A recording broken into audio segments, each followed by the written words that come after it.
It is 7 o'clock. Early D. All righty.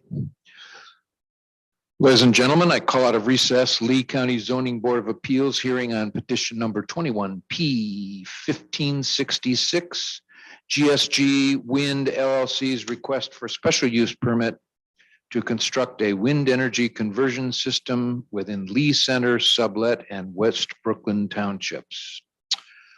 In case you are somehow listening to this but have lost the information, the meeting is being broadcast on Zoom. Its ID is 915-3923-9154. And the password is 209840. And if you want to not participate, but still listen and watch what's going on, you can do so on YouTube. Go to www.youtube.com. Type this in the search bar, type Lee County IL, short for Illinois, Zoning Board of Appeals. Don't worry about upper or lowercase letters. Find the session date you want, which presumably is tonight, May 4th. Click on it from the drop-down menu, and you should be seeing and hearing us with a short time delay. If any of this confuses you, if I've confused you and you want more information or need it repeated, feel free to call Zoning Officer Duffy's hotline, 815-973-3449. I'll repeat that, 815-973-3449. All right. As to this is technically session number 3 for GSGW Wind's application. I know the presence in the courtroom of the chair of the zoning committee, Mr. Forster, the vice chair, Mr. Burrow. I know the presence of Mr. Pratt and Mr. Meyer. Zoning Officer Duffy is present. Alternative Energy Coordinator Alice is present. Mr. Berry, attorney for the petitioner, is present with, I think it's 3 of his representatives. Lee County IT department is present. Court reporter is present, as is himself. That means we have 13 bodies in necessaries in person. I noticed from a quick view of the courtroom, 2 folks are here that I will refer to as interested parties. That means we have a total of 15 people present in the courtroom. There are no people back in the former jury deliberation room. On Zoom, what do we got, Judge? Okay, Mr. Wells is a petitioner's rep, so you feeling better, Mr. Wells?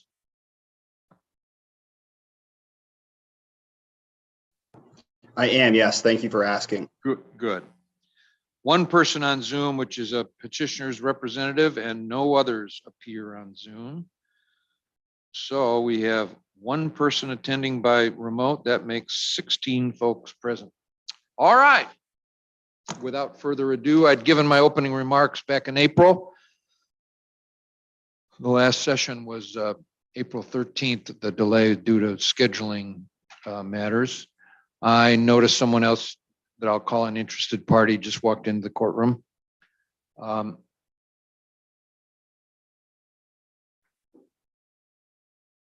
all set? Okay, so now we have 17 people, another interested party in person.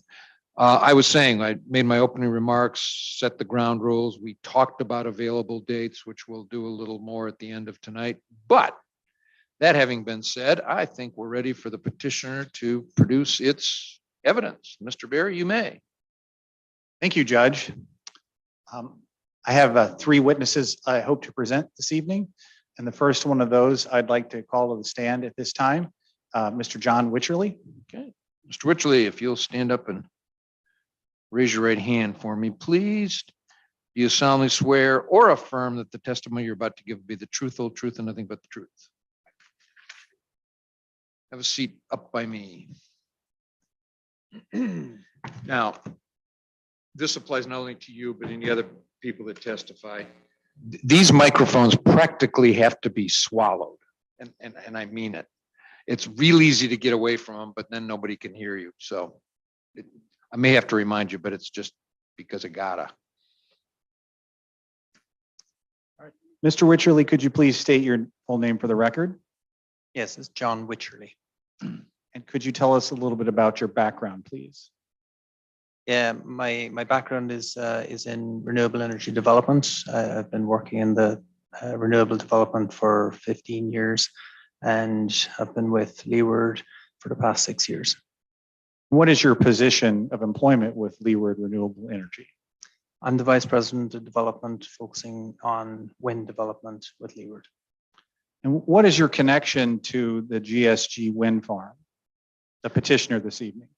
So Gsg Wind Farm is a wind farm that's owned and operated by Leeward Renewable Energy, and we have operated it since 2007.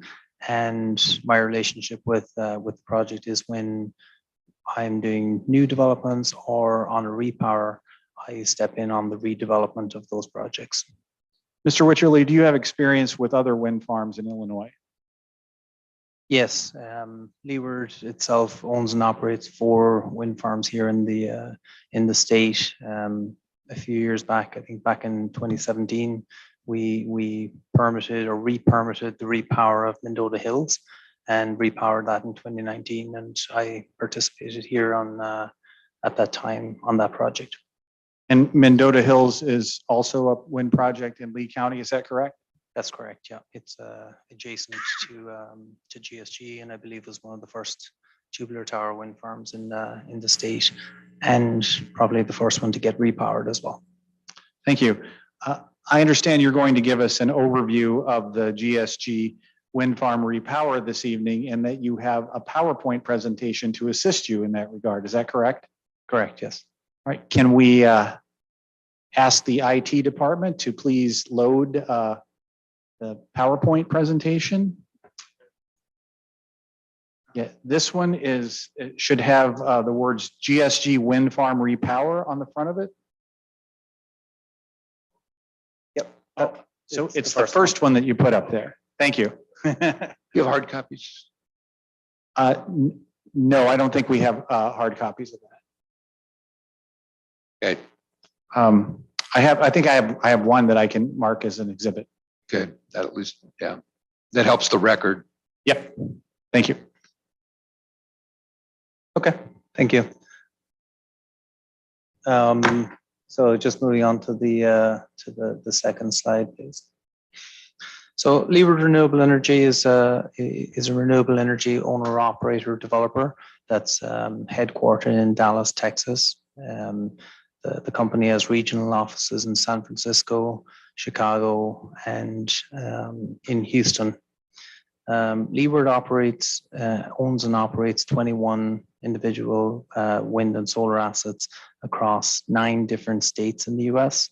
And 4 of those wind farms, as I mentioned, are in Illinois. 2 here in Lee County and LaSalle, being both GSG and Mendota Hills, and our Crescent Ridge Wind Farm in Bureau and our Lone Tree Wind Farm in Bureau. Our total megawatts, installed megawatts across the US is just over 2,000 megawatts at the moment.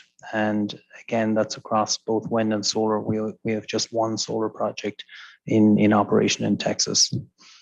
On the side of the business that I work in is the development side, and we have over 17,000 megawatts of projects across wind, repower wind, solar, and battery energy storage systems.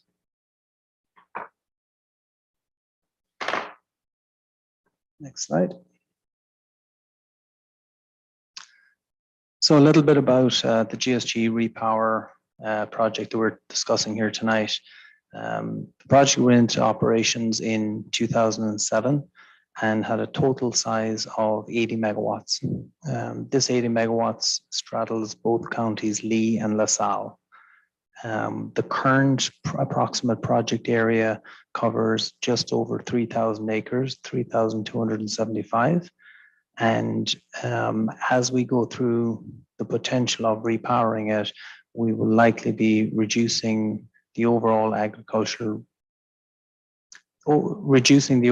land use that's covered with the wind farm by 1 to 3 acres and returning that to agricultural use.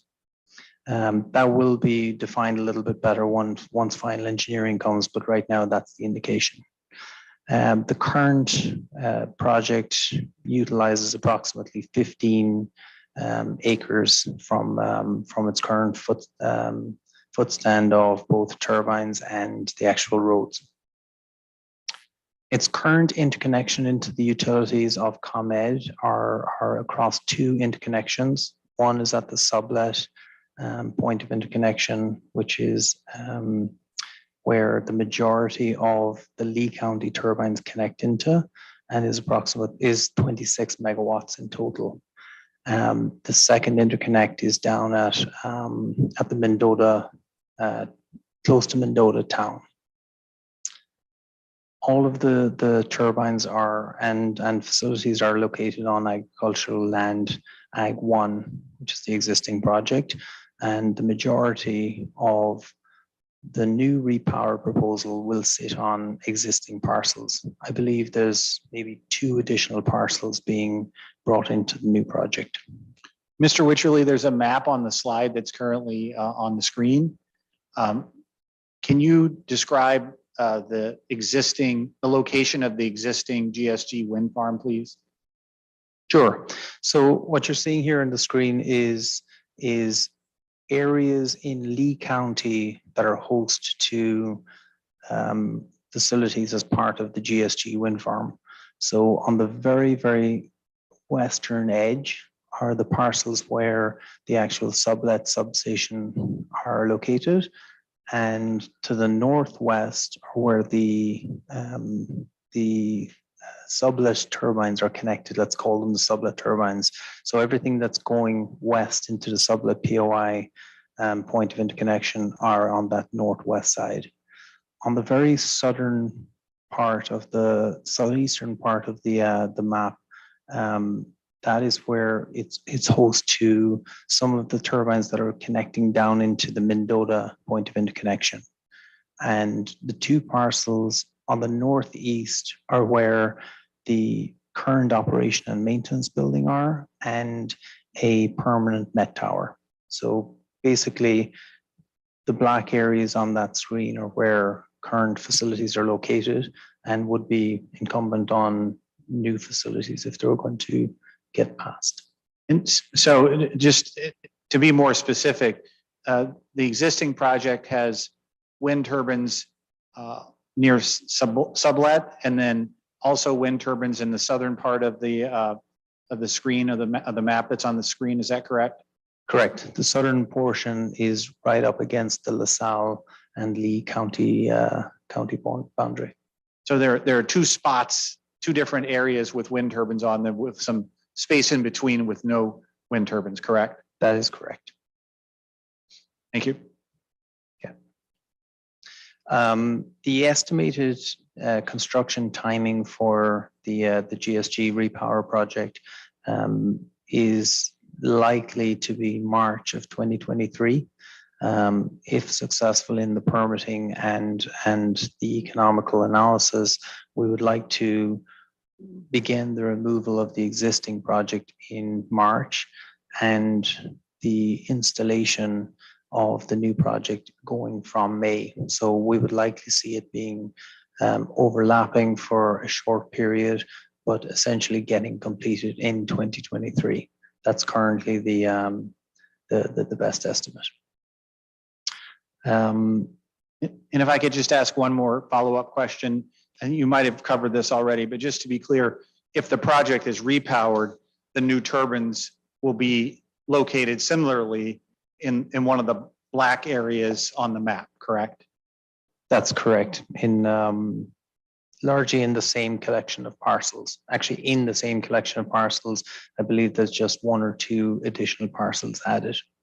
So in other words, if the project application, permit application is approved by the county, the turbines will be located in the same general vicinity in Lee County than the current turbines are located, correct? That is correct. The estimated lifespan for the new turbines and how we would typically finance these projects is over a 30-year period. So that's just what's estimated for the new project. Next slide. Again, on this map, it's there to give a representation of, you know, where the kind of two portions of the Gsg Wind Farm is. On the northwest side, which is highlighted in yellow, that's where there's currently 13 turbines and 26 megawatts interconnecting to the sublet portion of the utility, and then the southern portion, which straddles the Lee and LaSalle County line, is where the 54 megawatts is connecting down into Mendota. Next slide.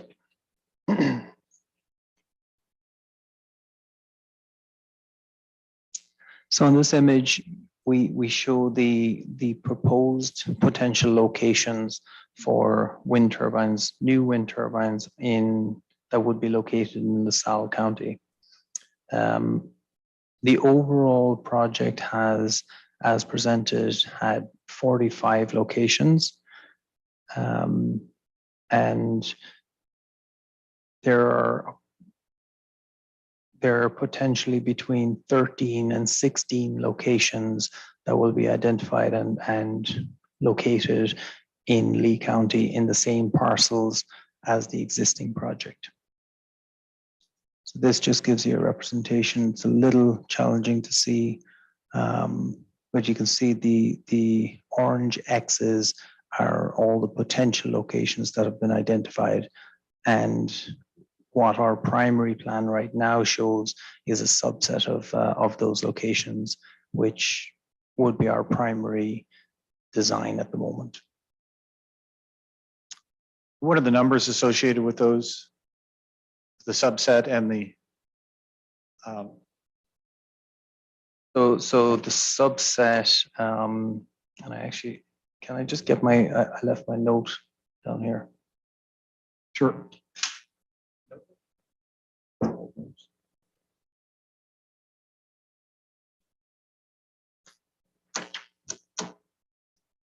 Yeah, just to be clear, the turbines that are identified of the 45 locations across both counties, there are 19 potential locations that are located in Lee County. That 19 currently exist in Lee County, with 24 potential locations identified on this map and in the application. Of those 24 locations, you'll see in the next map, which we can move on to the next slide, you'll see we have identified 16 most probable locations that consist of our primary layout at the moment. And they are a subset of the 24 potential locations that would be sitting in Lee County if we were successful. We expect between 13 and 16 turbines to replace the existing machines in Lee. And I think the subset you referred to represents how many, that subset is the current plan, and how many turbines does that represent?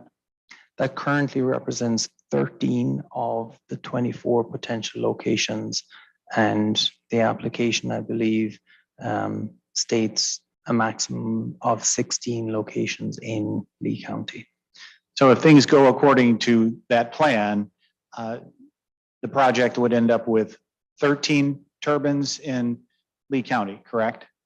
Yes, reducing down from a current 19 turbines that are currently there. But at the maximum number of turbines associated with the repower in Lee County, I think you said would be 16. Is that correct? That's the maximum that we have requested, yes. So in the end, there will be fewer turbines in Lee County if the project is repowered, correct? That is correct, yeah.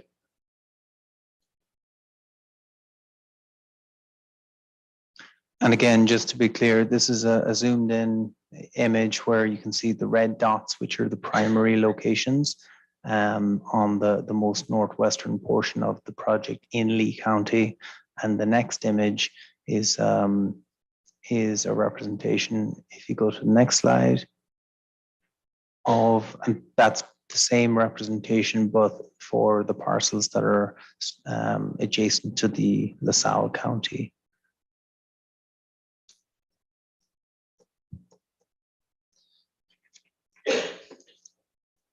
Okay. Next slide.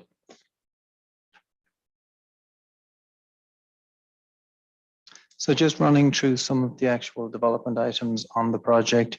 As I mentioned, the project has two current interconnection agreements. So it connects into the ComEd substation in Sublet, and the second part of it connects to the south via an underground cable in just to the northeast of Mendota town. Throughout the project redesign and redevelopment, we have done many independent studies and conducted many studies on the project that would feed into the design and the redesign of the project.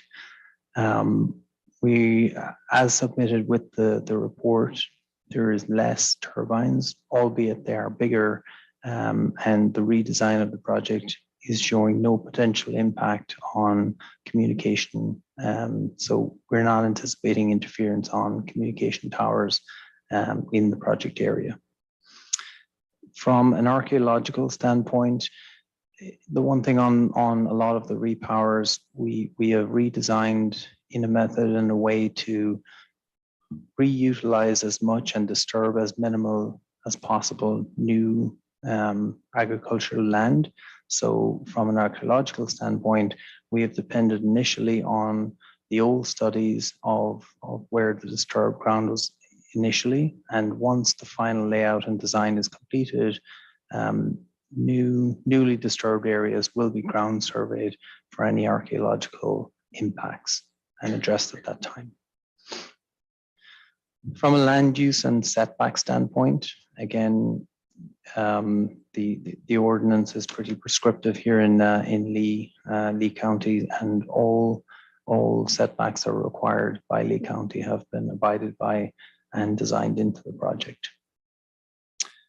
The agricultural impact mitigation agreement has been executed by the project with the IDOA, and the complaint resolution hotline, 1-800 hotline, has been created and will be active once to record and address any complaints during construction of the project, if and when we get there.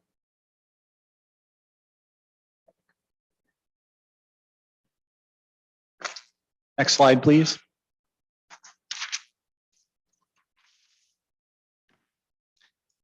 So additional environmental and reports and considerations that have been conducted as part of the redesign of the project. We have conducted consultation with both the IDNR and US Fish and Wildlife Service, and taken commentary from both of those sets of meetings into our redesign of the project. The project has completed site characterization reports, wetland determinations, raptor nest surveys throughout the pre-design. When the project currently is in operation under compliance of its bird and bat conservation strategy, so also will the new repower project, if and when it gets into construction and operation of the new project.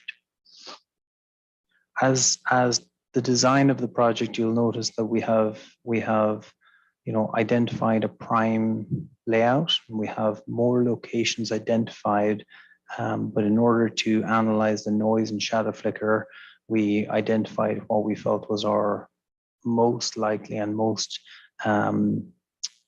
defined project design to complete both noise and shadow flicker studies, and both of those have been included in our application package to the county. Under the current ordinance, there's decommissioning requirements. We have completed a decommissioning study, and that was submitted with the actual application. We will obviously comply with both that study and any decommissioning agreement that gets entered into with the county at the time the project gets decommissioned. And that's, to be clear, the new repowered project once it comes into place. And a witness, an additional witness will be testifying about the decommissioning plan, correct? That's correct. And then we'll have additional witnesses testifying about the noise study and the shadow flicker analysis as well, correct? That's correct, yeah. And I'm not sure if you mentioned the property value assessment yet, but we'll have an additional witness testifying about that report this evening as well, correct? That's correct, on the property value assessment and on the environmental side tonight. And both the shadow flicker analysis that was completed with noise, that was also completed in accordance and with the requirements of the ordinance.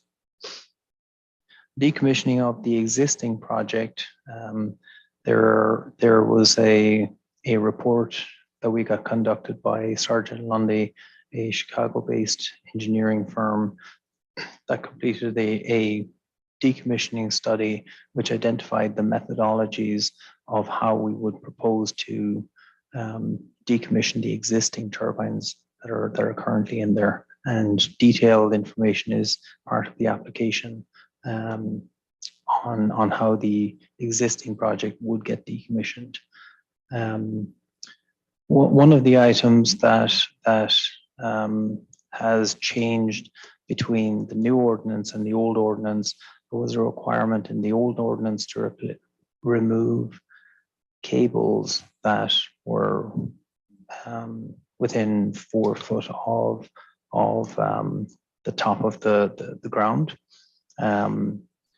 As part of the reuse methodology on the new project, we're proposing to reuse as much of the existing facility that is still in good operable use. So we are seeking to reuse part of that existing facility and not take it out of the ground. The other portion of requesting to leave the cables in the ground is from our past experience on other projects. Removing that cable is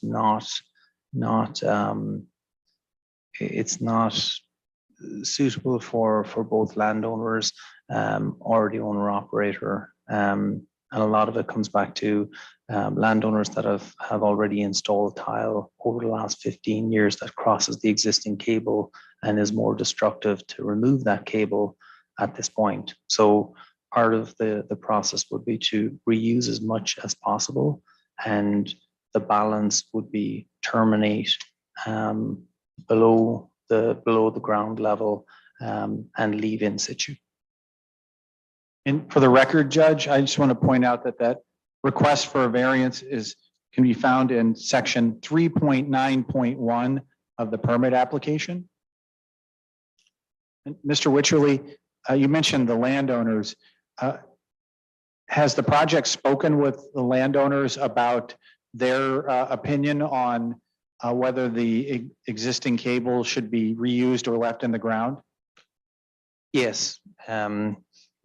Right now, and you know, as we'll go through the more detailed design and identify what cables are being used and not reused, we'll have further details on that. But landowners have been consistent across previous projects I've worked on here in Lee, and now this project as well, that taking out those cables are more disruptive to especially tile than leaving them there. Thanks. So just the next slide.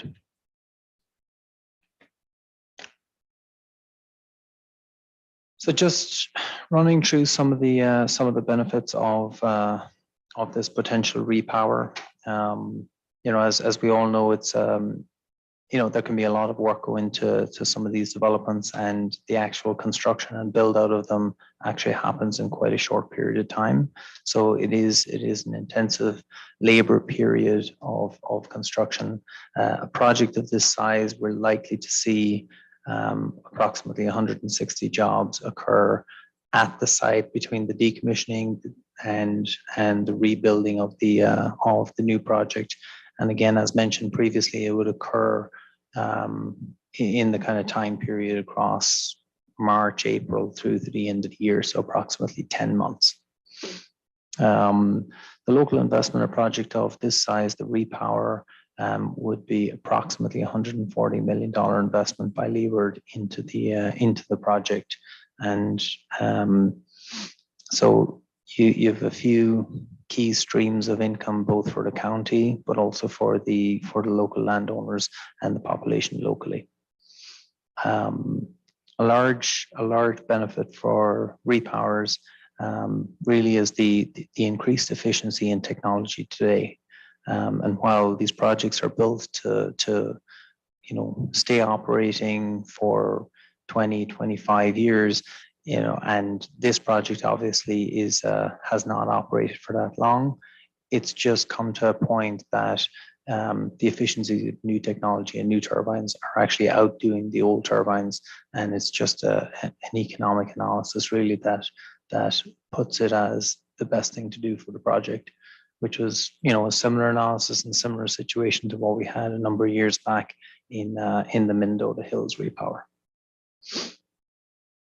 So really, you have an increased capacity both at the project level, but also at the turbine level. So it's efficiency. We can get more out of the project from an installed capacity and more out of it from purely just an energy perspective from the bigger generators and larger components. From a farming and real estate perspective, it does reduce the physical impact from an agricultural standpoint, just purely due to the reduction in number of turbines. Really, as mentioned, there are currently 19 turbines exist in Lee County, with the repower potentially being between 13 and 16 turbines. Right now, the current plan being 13. Again, the newer technology, certainly, while wind has been around for many decades now, renewable generation, the newer turbines are more efficient and a better known technology. And we're seeing extended life periods out beyond the engineered life of 20, 25, and 30 years. So we expect the wind farms to be operating that long. So, Mr. Witcherly, referring to this, to the numbers on the slide on the screen, I'm no math genius, but there are 19 turbines that are currently operating in Lee County. Under the current set of plans, there would be 13 turbines if the project is repowered. Is that correct? That's correct. So that would you'd end up with 6 fewer turbines that are out in the fields now, correct? Yes. But if those plans change, you're still going to end up with at least 3 fewer turbines, or 16 maximum under the repower, correct? Correct. Yep.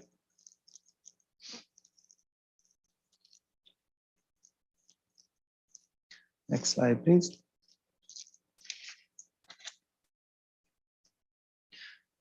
So one of the benefits that I mentioned from the county's perspective, in terms of the Lee County property tax, this graph essentially shows the property taxes that have been paid directly to Lee County by the project entity since its operations began in 2007. So you're seeing the initial year right out to 2023. Being 3.76 million by the time from 2008 to 2023. So as the asset depreciates, the revenue into the county does also depreciate. From the county's perspective, and obviously that asset base goes right back up again. And in this current plan, we do intend to put the project with a larger capacity. So you'll see the actual proposed potential revenue that's coming from the project. Probably coming the year post the full calendar year post repower being a big step change in the proposed tax to the county. And obviously, again, this is just Lee County. So when you think of approximately 50% being in Lee and 50% being in LaSalle, you can almost double these values. And Mr. Wycherley, is it your understanding that these numbers associated with the repower are driven by the required assessment under state statute? Is that correct? That's correct. Yep. So again, the proposed property taxes, obviously after the step change, once a repower would be conducted, again would be for taking an estimate of 25 years, it would be approximately $11 million to the county. Now, obviously, if the repower does not occur, we will obviously continue to operate the project and continue to pay our taxes. But as you see in the graph, its revenue to the county is obviously depreciating down and will continue to depreciate and reduce. But if the project is repowered from a depreciation standpoint, essentially the project will have to start over, correct? Correct. Yeah. And that's what the graph shows, basically almost 2.5 to 3x times what the property tax will be on its last year. And just so I'm clear, when I say start over, I mean in year one, the project will not be able to take any depreciation because the machines will be considered brand new, correct? That is correct.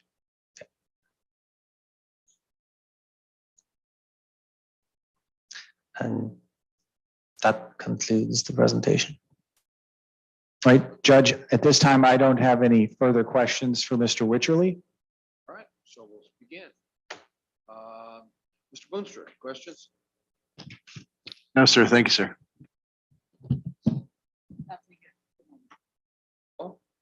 Nothing at this time. Board members, Mr. Forster. One question, are these new turbines that you would be looking at much taller than the ones that you've had before? Good question. Yes, they are.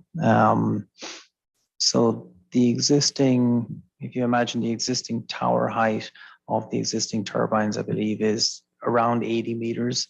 I think it's 78 meters. The new towers would be up to 105 meters where the hub would sit. And in reference to the blade rotor diameter, the rotors that are currently out on the project are 87 meter rotor diameters.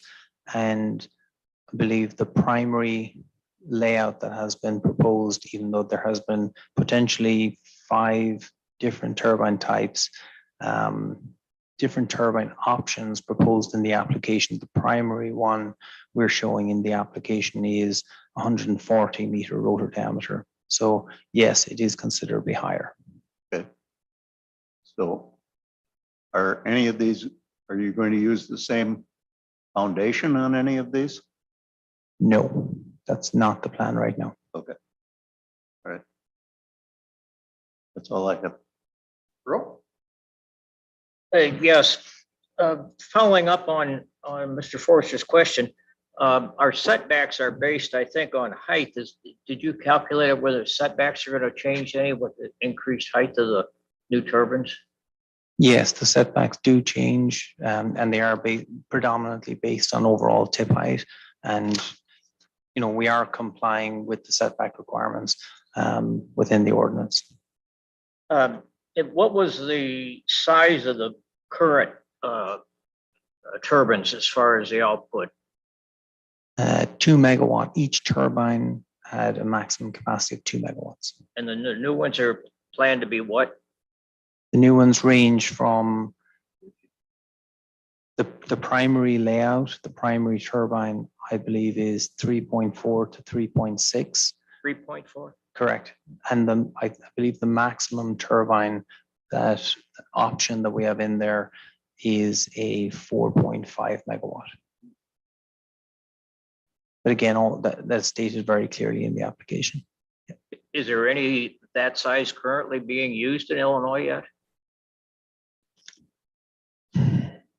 You know, I really think I'd love to say yes. I can't confirm, but I am actually, I can almost say for certain that in here in Lee County, I believe the recent project that was put in place is maybe a 5.6 megawatt generator. But again, I can't confirm that, but I think that's correct. let's see. Oh, so are you with reducing the number? So are you going to be able to put more power on the grid, or are they restricting you to the same power? So the maximum export currently that the project has is 80 megawatts, and that's the maximum we will still put onto the grid. Now, we are able to install more capacity. So, you know, from our property taxes, from a landowner perspective, both of those will be paid based on the installed megawatt capacity of the machines combined, which will be more than what the export will be, but the export will be limited at what the current 80 megawatts is, if that makes sense.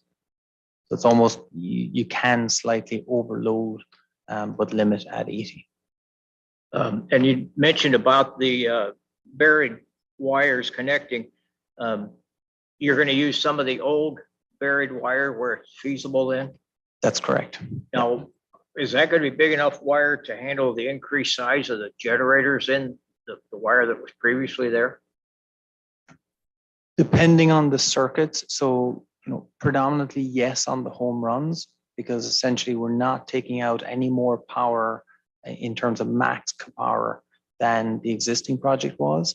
So most likely the home run cables that are going back to the main substations are the likely ones to get reused, and probably the strings between turbines are likely just to get you know, installed new. Yeah. I think that's all. Thank you. Var, could you spell your last name for me? Yeah, it's Wycherley, Wycherley.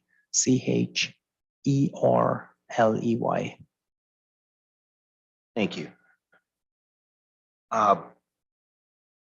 Potentially there'd be 6 less turbines in Lee County. How would those landowners or participants be compensated that would be losing their turbines? So because the turbines are getting larger, what we're attempting to do with the layout and design is we're trying to maintain the existing megawatt capacity that's on the primary landowners to stay as close to the existing one as possible. So really, when you think about it, we're taking out 80 megawatts, but we're installing slightly more than 80 megawatts with less machines. So some landowners actually will have less turbines with an equal amount of megawatts. So they'll essentially just have more farming ground with the same return, basically, if that makes sense. It'll be hard to fit that puzzle together there so that everybody ends up the same. I don't Believe see me, that, but- yeah, it is, yeah.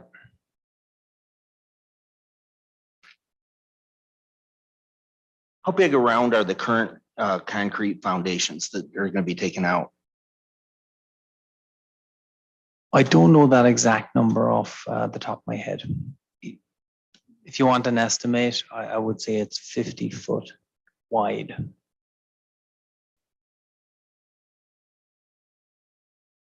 How many of the current turbines are still serviceable or still in operation?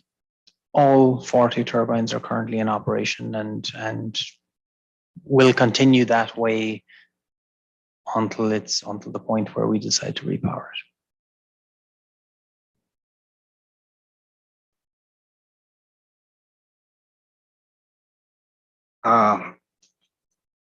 And maybe you're not the person to ask because there's going to be somebody to talk about the decommissioning. Yes, Okay. No other questions right now. Brett? Most of them have been asked already. So you just said a minute ago to Rex's question, 40 turbines. Across both counties, so the entire project is 40 turbines. Yeah, you keep throwing out LaSalle County. We're not concerned with LaSalle County. It Sure. just confuses me. anyhow. Sorry, yeah. Okay, well, in that instance, currently 19 turbines sit in Lee County, 19 in Lee County. currently, yeah, And you want to go back to either 13 to 16, correct? correct. Why don't you know yet? I don't know because it will depend on which turbine I end up contracting on. And the size of those turbines are different from each other. As I mentioned, some are between 3.4 and some are 4.5. So if it's a 4.5, it's likely to be considerably small, less turbines. When's that decision made? My best estimate would be between July and September of this year. So why 24 potential locations?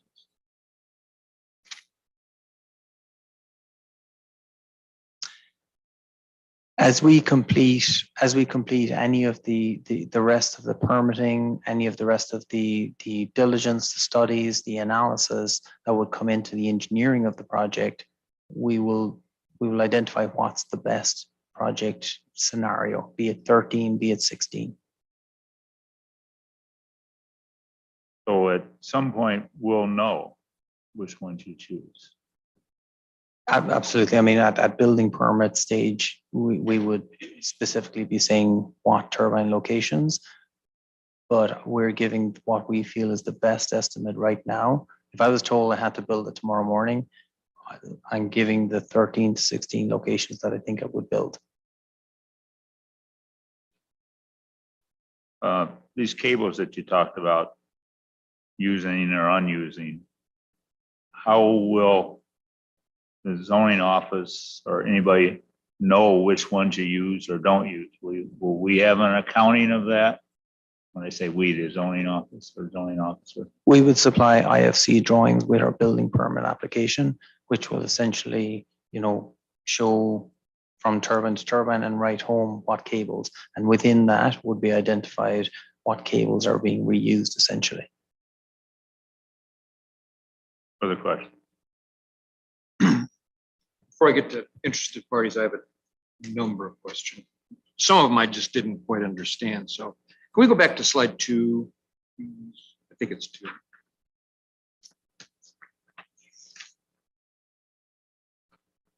Okay, let's go to 3. Yeah. Mr. Wycherley, when you say the project area consists of 3,275 acres, can you expand a little bit by what you mean that the area includes 3,275? The parcels that the project sit on. So that's the total parcels. Correct. Okay. And then you said the current project impacts 50. So I that, understand what that is. Yeah. How many acres would the proposed, on the best case scenario, the proposed repower impact? So you're saying you take away 1 to 3, so that'd be approximately 12 12. to 14. Yeah. Okay, thank you.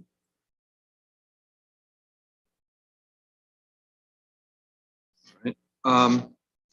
Were there any landowners? You said let me ask preface question. When you say you want to reuse the cable, I think everybody understands that. The cable that you wouldn't be reusing, would that be decommissioned and removed? It would be decommissioned and in situ, left in situ. so as not to remove it. Yes. So you're asking for variance to not only reuse cable for the repower, but to leave cable for what you're not going to do. Correct. Yeah. Were there any landowners? Yes. Oh, sorry. Were there any landowners who, you said they were consistent about preferring that they remain because of the disturbance would perhaps hurt tiling? Were there any landowners at all that objected to the so far that objected to leaving the underground cable where it is? Not so far. Okay.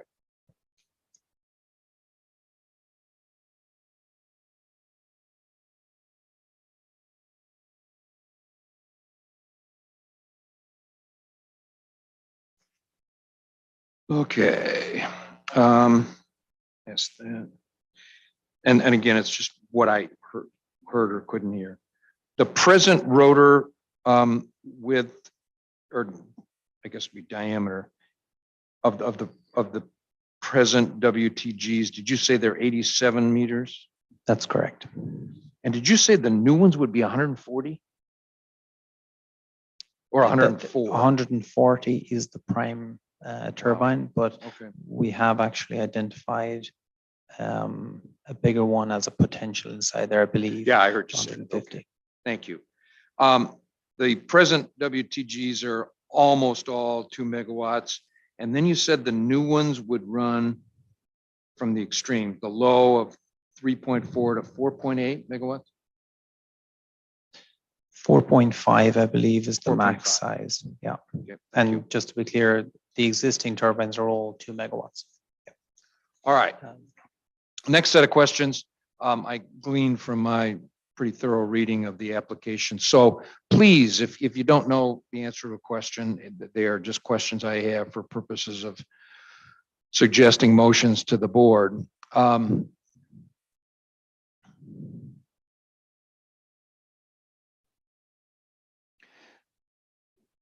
maybe this is too much of a legal question. I just had to think it out myself. Wouldn't you really be asking for two variances? One, to reuse old collection lines because the ordinance requires new equipment. And then the second one is a variance to leave collection lines underground when the decommissioning plan requires their removal. If you don't want to answer that, don't answer it. I'm trying to think it through. Go ahead. If I could answer, we can certainly request it as two different variances because you're correct that the application asks for the ability to reuse existing cables at the depth they're at now, or if they're not going to be reused, then they want to be able to leave them in the ground and not remove them, consistent with the landowner's preference as well. Okay, thank you.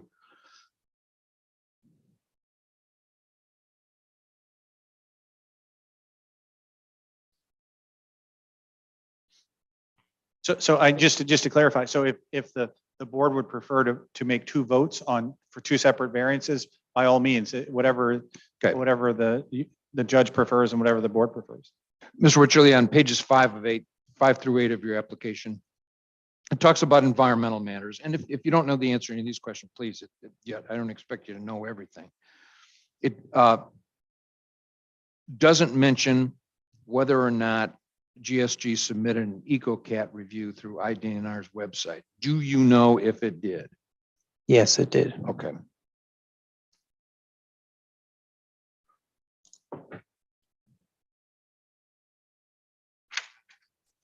On page 5 of the application, in the first full paragraph, it states that GSG Wind's environmental expert created a mitigation plan. But then 2 paragraphs later, in the third full paragraph, it states the expert is considering and creating a mitigation plan. Are those inconsistent, or is that two different things? If you know. I don't know. Okay.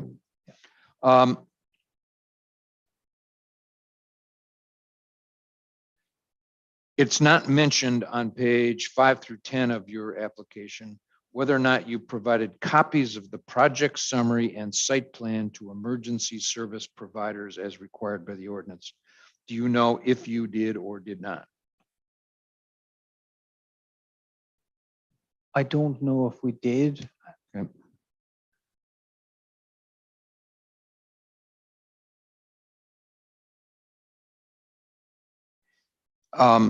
And I think I'll save that for the shadow flicker. Except for the tower lighting required by the FAA, would all other project lighting that is on turbines in any buildings be shielded and downcast? Yes.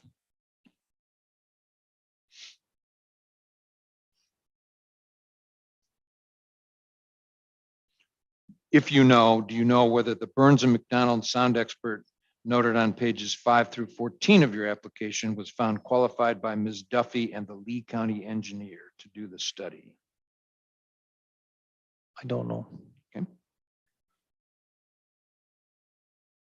It does not mention on pages 5 through 11 of that application whether or not local fire protection districts were provided copies of the site plan as required by ordinance. Do you know if they were? I do not.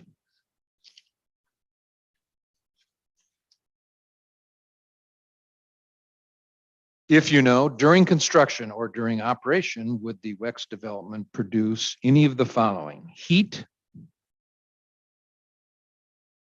These are all ordinance terms, so. I don't know. Okay, vibration, I don't know. air pollution, I don't know. electromagnetic fields, I don't know. odor,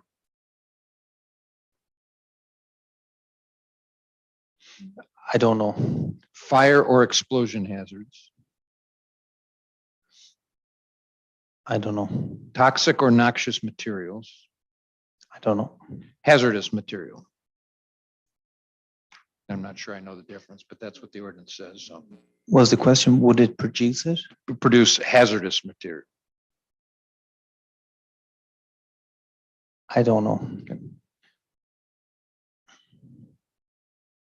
Of the, if you know, of the 3,275, whatever it is, acres, all the parcels, how much of that 3,275, if you know, is in Lee County? Or is that all of the parts in Lee County? I don't know that specifically. On page 1-2C of your application, there's reference to a foundation, quote, foundation areas, end quote. I think I know, but what is a foundation area? Is that actually the concrete, or is that something more or less? It would be the area where the concrete foundation goes.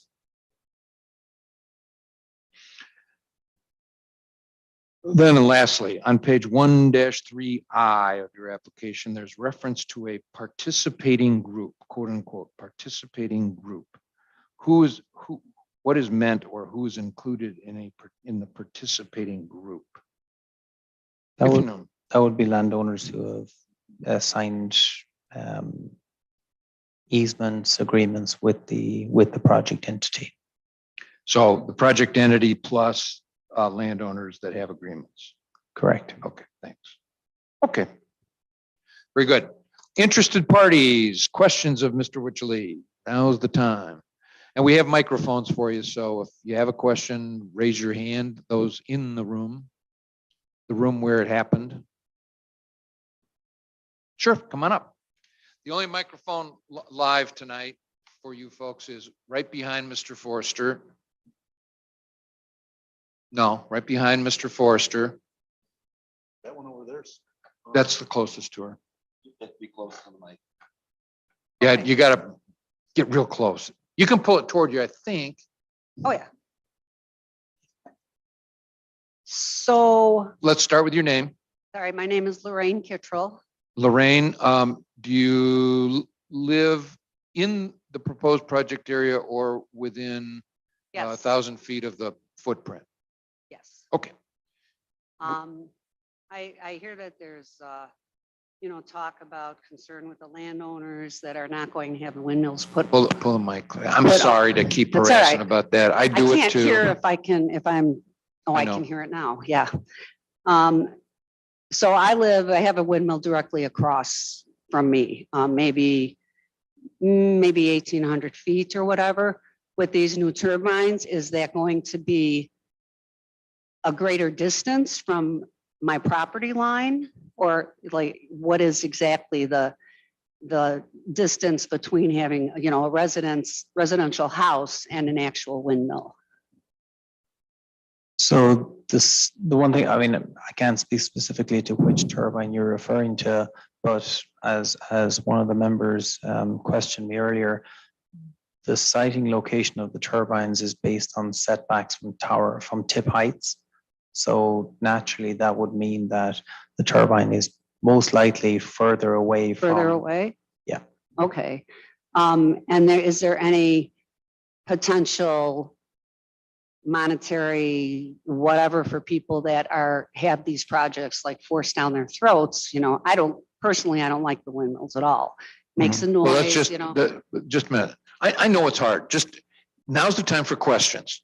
So just ask them a question, and you did, but then you kept going. So just Okay. Oh, and I have a problem with that. So, okay. we all do. Yeah.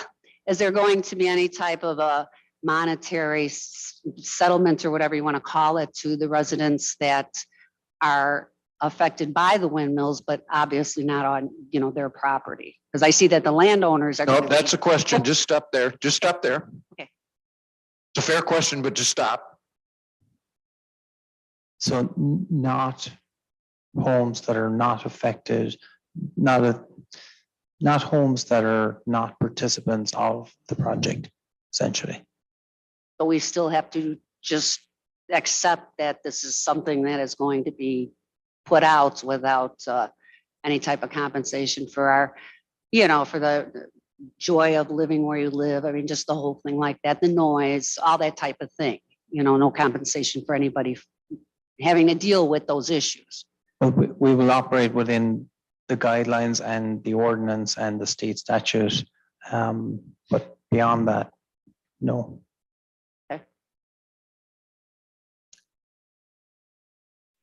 Okay. And then these windmills that you're going to put up are going to be quieter than the ones that are now existing? So again, we're not, there are specific noise protocols and laws, and the reports that we have done and studied will be in compliance with what's allowed. Okay. I think that's all I got for now. Okay, thank you. Anybody else in the room? Raise your hand. Okay. On Zoom, is there anybody on Zoom besides the gentleman from? In other words, do we have any new Zoomers since Mr. Carter? So just one? Okay, very good. Any follow-up? Mr. Berry? No, thank you, Judge. Okay, thank you. You may step down. Oh, the only thing I would ask at this point is, I only have one or two copies, but at this time, I'd ask to move into evidence a copy of Mr. Witcherly's PowerPoint presentation. Okay, I'll mark that pet one, number one, or if you'd mark that pet one. And off the record, if you would do us the courtesy in the board by next time we see each other, providing some hard copies.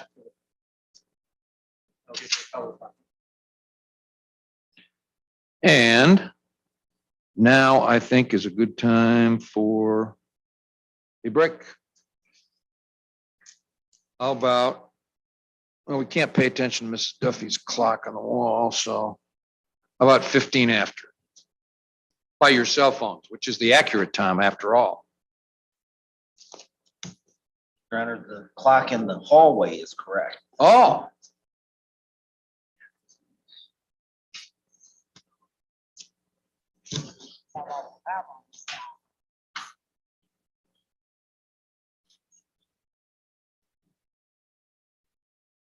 He said he's going to bring some next.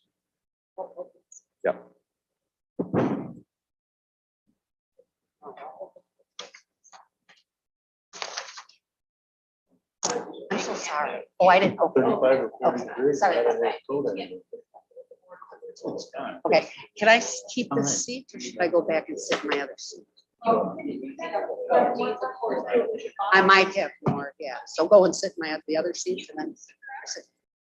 And nobody else is gonna need my microphone.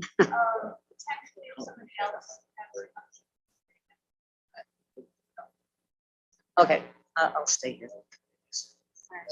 Yes, Lorraine, yes. Kittrell, it's Kitral. Yes. Okay.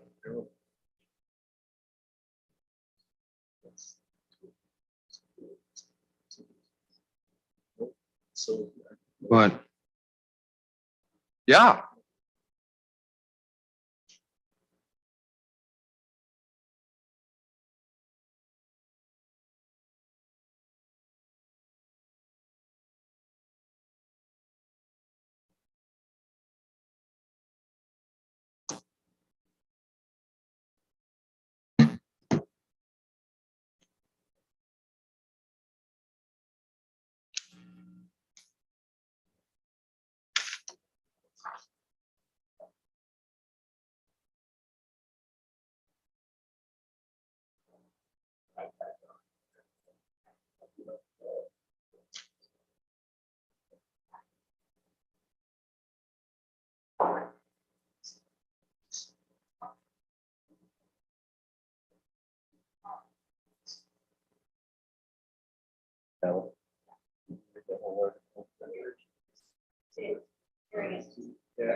So.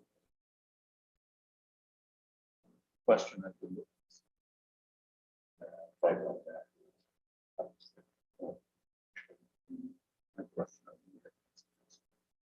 Haven't chosen. Supply chain.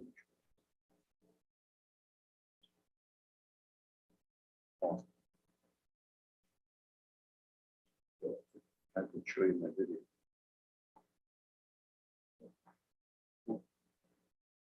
This is called supply chain.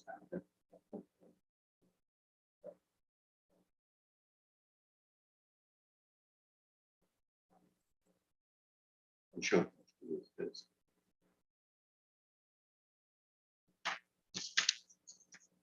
okie dokie.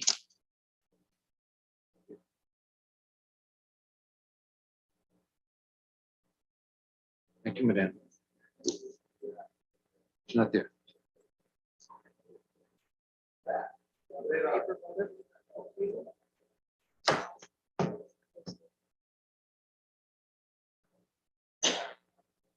I assume the election board said objection.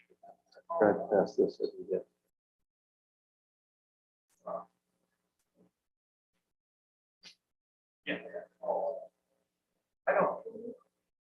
They're outside John's factory. Does that go to the circuit court or the appellate court?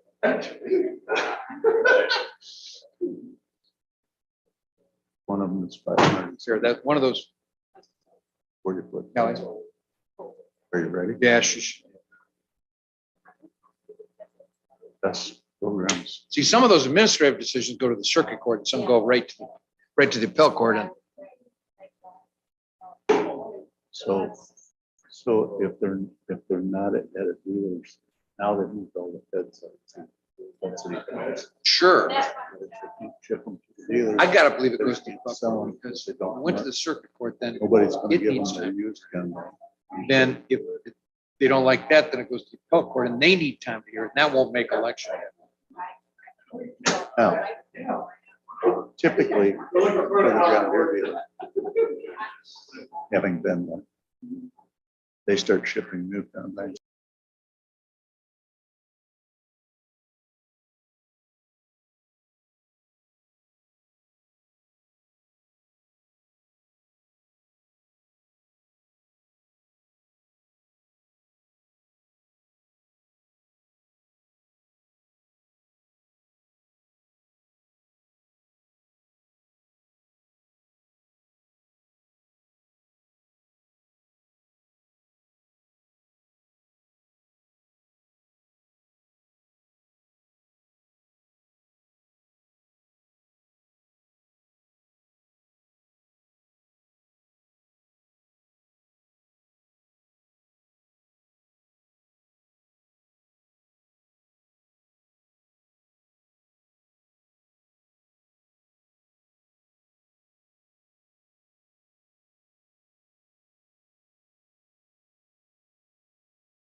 Boy, it hasn't been admitted yet. Kelly wanted after that.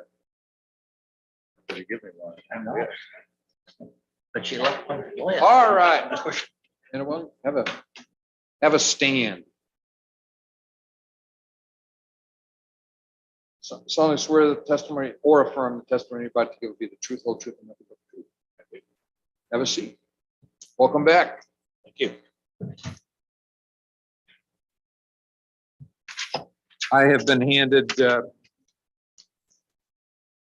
number of pages of appears to be a hard copy of a PowerPoint presentation that I will mark for admission petitioners number 2. So those of you who have that in front of you, it's Leeward Renewable Energy LLC, Gsg Wind Farm Repower, April 13, 2022, and then it says Stantec. So that's the one I'm marking number 2. Thank you, Judge, and I will so move Done. to be admitted. And if we could, speaking of that PowerPoint presentation, that's the second one. If you could tee that one up, please.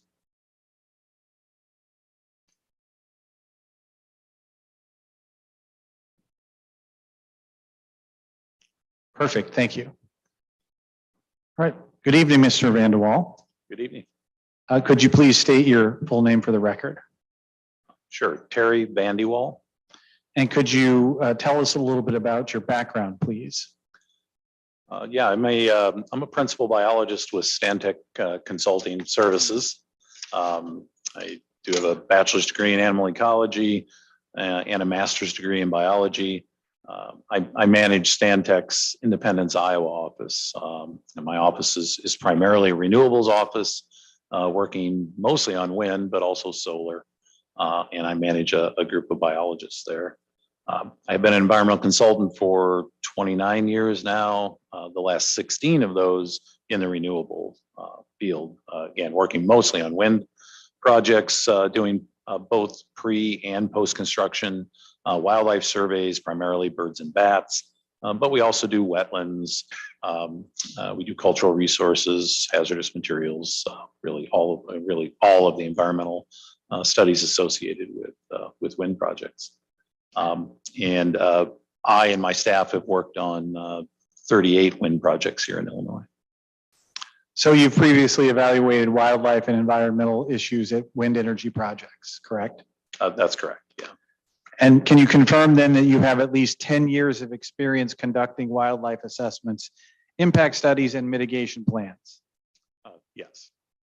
Thank you. Are you familiar with the Gsg Wind Project and the plans to repower it? Yes. Next slide, please. And I think we can go to the next one. Thank you. Are you familiar with the Lee County zoning code provisions pertaining to wildlife impact studies and environmental issues for wind farms? Yes. Okay, I understand we've already referred to your PowerPoint presentation, so you want to take us through that at this point, please. Sure, thank you. Yeah, so tonight I want to kind of go through and describe the environmental studies, at least the wildlife studies that we have done for the project. As I mentioned, my office and my staff has been working on this project from the environmental side anyway for a few years. We do have some ongoing studies as well that I'll touch on here in a bit. I guess I'd like to start with the kind of the consultation history of the project. So Leeward and the project have been consulting with both the Illinois DNR and the U.S. Fish and Wildlife Service. I know the Ecocat was mentioned earlier. It was in September of 2020 that Leeward initiated the Ecocat consultation. For those that aren't aware of it, the Ecocat system is an online system that's it's through the Illinois Department of Natural Resources, and it's a way of looking at the project and evaluating its potential impact on threatened and endangered species. So you get online, you'll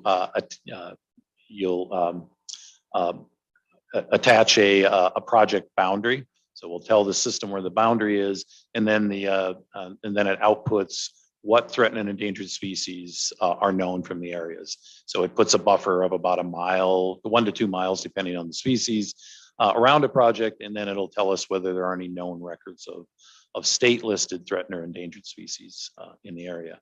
That Ecocat system then is what initiates the consultation process with the county. And so the result of that then is first we get a list of the species that are known from the area, but then ultimately the DNR will submit a letter of recommendations to the county, and we'll come back to that and discuss that here in a little bit. And so, well, I guess the next bullet is we received that letter from the DNR then in December of 2020.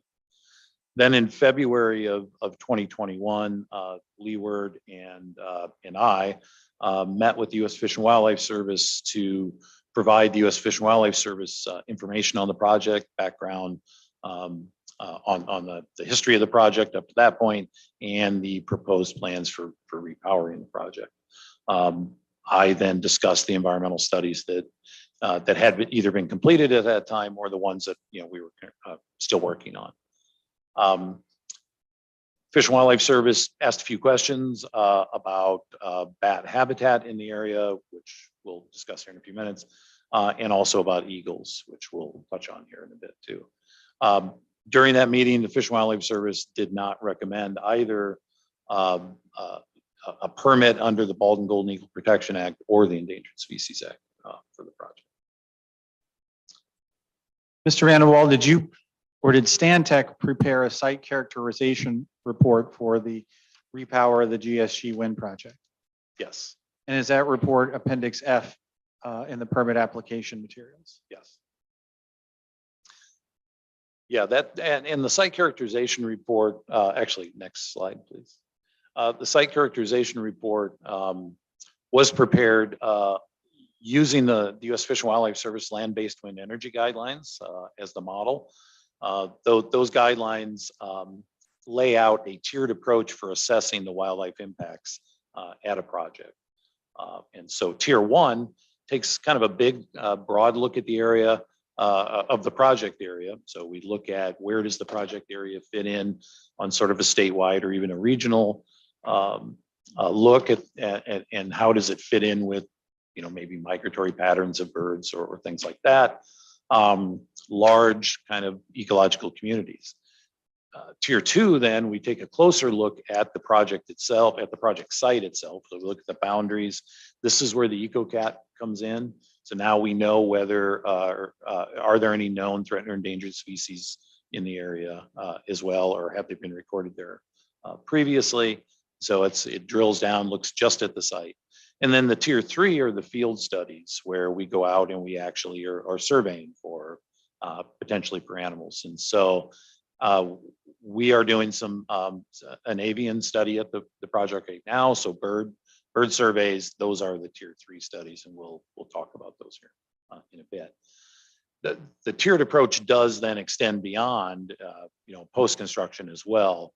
And so as the project moves into post-construction and does some post-construction monitoring for wildlife, those really are the tier 4 studies then that come later. Next slide, please. So just taking a quick look at the project area, kind of looking at it from the tier 1 and the tier 2 aspect. Land use, we always look at land use might attract wildlife. And so one of the ways we look at that is the National Land Cover Data Set. And that's what's illustrated on the screen now. So when you look at the map, the brown is all agricultural land. The greens are woodlands. Yellows are generally grasslands. And so probably not a surprise, to all of you that much of the area is cropland. In fact, about 95% of the project area is cropland. There's a little bit of grassland. Most of that is in hay or pasture, and then there's very little bit of woodland within the project area. And so the project area here are the black lines that you see. Now you can see north of the project, there's more habitat, but that's outside the project area. The kind of reds and pinks, by the way, are developed land. So those are going to be cities or towns. So again, much of the area is cropland, not what we would consider, the best habitat for wildlife. Next slide, please. We also then look at wetlands. And again, wetlands can be an indicator of where we might find wildlife. So wetlands can be an attractant for waterfowl or other, other birds like that. Wetlands themselves are also protected under the Clean Water Act. So we do also do a wetland assessment as the project layout comes along, so we know whether there would be wetland impacts, and if so, whether permits would be required. So the first way we look at that is through the National Wetlands Inventory. This is mapping that's put out by the U.S. Fish and Wildlife Service, and that's the map that's shown on the screen, and then the table of maps, or the table that's on the screen. That's the National Wetlands Inventory data. And what you can see is that there's not a lot of wetland within the project area, around 23 acres, based on the National Wetlands Inventory. Now, we went out and did an actual wetland determination in the field. And what we found was that in reality, there's only about 1.4 acres of wetland within the project area. One thing I do want to point out is the National Wetlands Inventory, the way they define wetland and the way wetland is defined under the Clean Water Act are slightly different. So so that's what accounts for some of the differences that you see between the National Wetlands Inventory numbers and what we feel identified. There are some streams in the project area as well. And those are listed on the slide, but the Little Vermilion River, Big Bureau Creek, and Pike Creek. There's also a number of unnamed tributaries. Again, those may provide some wildlife habitat, but from the wetland side, those named streams would be regulated streams if they were to be impacted by the project. Next slide. As I mentioned, we are in the process of conducting an avian use survey. So these are bird surveys. A couple of different things that have been done. We did do a raptor nest search. So the raptors are the birds of prey: hawks, owls, eagles, vultures, and falcons. So we did do a search for nests and primarily eagle nests using the Fish and Wildlife Service's Eagle Conservation Plan guidance. And the Eagle Conservation Plan guidance recommends that you do this nest search within the project area and a 2-mile buffer of the project area. And so we did that. We did that in at the end of March of 2021. And no eagle nests were found within the project area, within, again, those black lines we looked at. But there was one nest that was located about a 1/4 mile from the project area, so outside, but near the boundary. In addition to those raptor nest searches, we're doing monthly eagle use surveys, actually avian use surveys, again under using guidelines from the Eagle Conservation Plan guidance. So there's 2 levels of surveys that we do. We're doing eagle and large bird surveys. Large birds are defined as anything American crow size or larger. And then we're also doing small bird surveys. Those are anything smaller than a crow. The large bird surveys, so both surveys are conducted monthly. The small bird surveys are done for 12 months. The large bird surveys and the eagle surveys are done for 24 months. And for the large bird eagle surveys, we started those in November of 2020. Those are still ongoing. So we have a series of points, and that's what's depicted on the slide here. So these are same points. We got to the same point every month. And for the large bird surveys, the observer sits there for 60 minutes and observes and records all large birds within an 800-meter radius of the plot, up to 200-meter height. So you can think of it as as sort of a survey cylinder that's 800-meter radius and 200 meters high. All All large birds recorded within that area or observed within that area are recorded. Now for eagles, we also record the number of minutes that those eagles are flying within that survey cylinder. Those eagle flight minutes is really the metric that the Fish and Wildlife Service uses to assess eagle risk. And so we record those eagle minutes. And just to be clear, Mr. Vanderwall, those, when eagles were observed in the project area, the observations are made while the existing project is operating, while the existing turbines are spinning, correct? That's correct, yes. And then for the small bird surveys, again, the same points, but in this case, the observer just records the small birds within a 100-meter radius and only for 5 minutes. So in reality, what happens is the server goes out to the point, the first 5 minutes, that they're at the point for 65 minutes. The first 5 minutes, they're recording small birds, and then the next 60 minutes, they're recording large birds. And again, this is done monthly then. The small bird surveys, again, started November 2020. They were, the 12 months were concluded in October 2021. The large bird surveys are still ongoing. So I do have a chart of the eagle flight minutes through May of this. Well, yeah, actually through May of this year, we did complete the surveys already. So what you can see is what we can see from this is that most of the eagle minutes. So you look at the bars on the chart.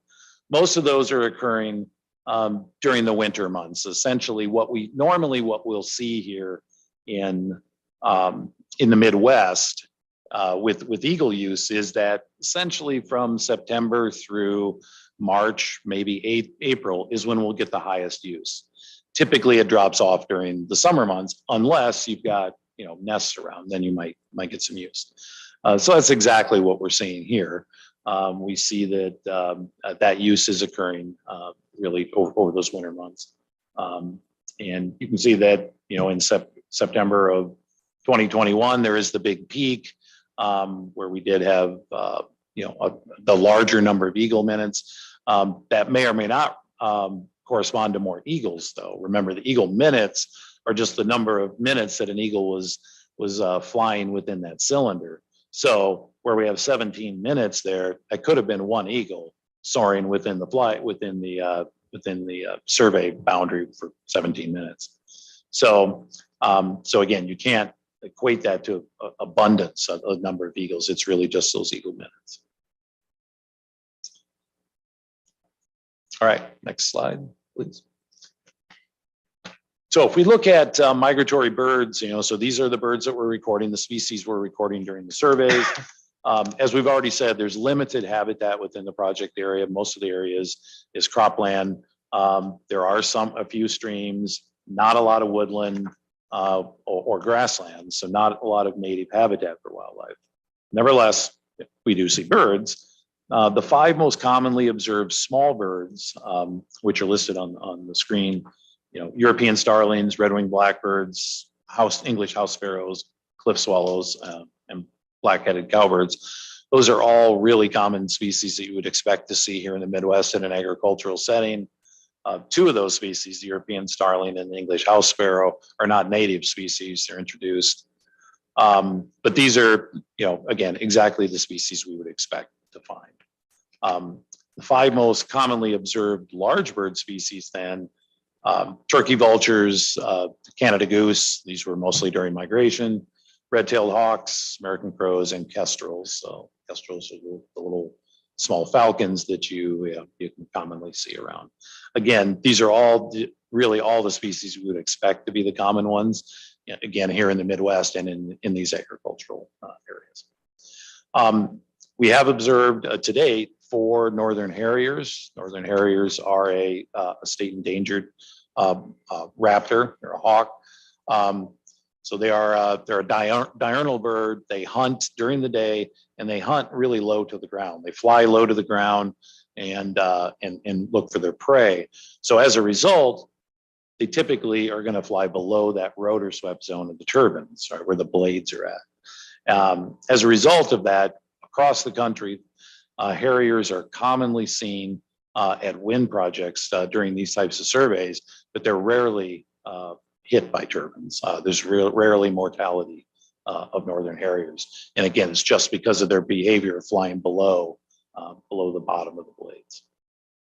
Although they are state endangered, even the Illinois DNR acknowledges that they are not concerned about northern Harriers at wind projects because of the risk of mortality is so low. Next slide, please. So the project is currently and will continue to implement some measures to minimize the risk of collision. Bird mortality does occur at wind projects, although it's typically fairly low for most projects. Most of the primary birds that are often killed at wind projects are the night migrating songbirds. Birds that are out flying during the day typically have good avoidance behavior, but it's those that migrate at night when they're not able to see the blades. Most of those birds are migrating well above the blades though. The problem comes when during a storm, could be a snowstorm, could be just low cloud ceiling, fog, things like that, that brings those birds down. And so I know there was a question about the lighting earlier as well. That's why this project and many wind projects install those down shielding of lights. So what happens is on those low cloud ceiling nights or during a snowstorm, when the birds are flying along, they see that light and they'll fly towards the light. That's what can bring them through that rotor swept zone. So by using those low wattage lights or down shielding the lights, you can stop those birds from seeing them, and it's not bringing those birds down through the rotor swept zone. And that's a way of avoiding then those mass mortality events for birds. So this project currently has the lights that are again low voltage and down shielded. Also, the lights are only used when they're needed. Now, these are not the FAA lights, not the aviation lights. Those are different. So these are lights around the substations or around the door, outside the door of the turbine or something like that. The employees are instructed to turn those lights off when they're not being used as well. Also, the wind turbines are self-supporting. They don't have any guy wires. So if you think about, a lot of radio towers, TV towers might have those guy wires. Those guy wires are what birds can run into and cause mortality. And so that obviously these turbines don't have those. The personnel that work at the site currently and in the future do receive this sort of periodic environmental awareness training, describing, again, turning the lights off, making sure the down shielding is working, and also recording or noting any wildlife mortality that they do see at the site. Next slide. So regarding threatened and endangered species, again, we did do that Ecocat search, and they're really looking at Ecocat, but also using the Fish and Wildlife Services online system. There are 4 federally threatened species whose ranges include the project area. Fish and Wildlife Service doesn't give out exact locations, but they'll tell us that your project's within the range of the species. So those species are the rusty patch bumblebee, and then 3 plants, the eastern prairie fringed orchid, prairie bush clover, and the current false aster. This project, the GSG project, is not within a high potential zone for the rusty patch bumblebee. High potential zones are the areas where the Fish and Wildlife Service knows that there's not only, there are records for the bee in those areas. It is only within those high potential zones where the bee is protected. And so this project is not within one of those zones, and so therefore doesn't pose any risk.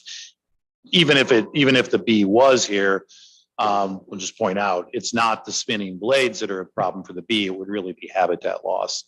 But again, because of the small actual footprint of the project and the disturbed areas that it's in, these areas would not impact the bee, even if it was a concern. And then again, because, again, 95% of the project area is cropped, there's really no habitat for any of the federally listed plants in this area. And there's already a project that's operating, correct? That's correct. Yeah. The only issue would be, I guess, if you're going to move turbines, if you move them into habitat, but again, there isn't any. So there's really no impact. So the federal listed species are not an issue. The Ecocat search that we did came back with no results. So the state did not have any records of state listed threatened and endangered species, either plants or wildlife in the area. Next slide.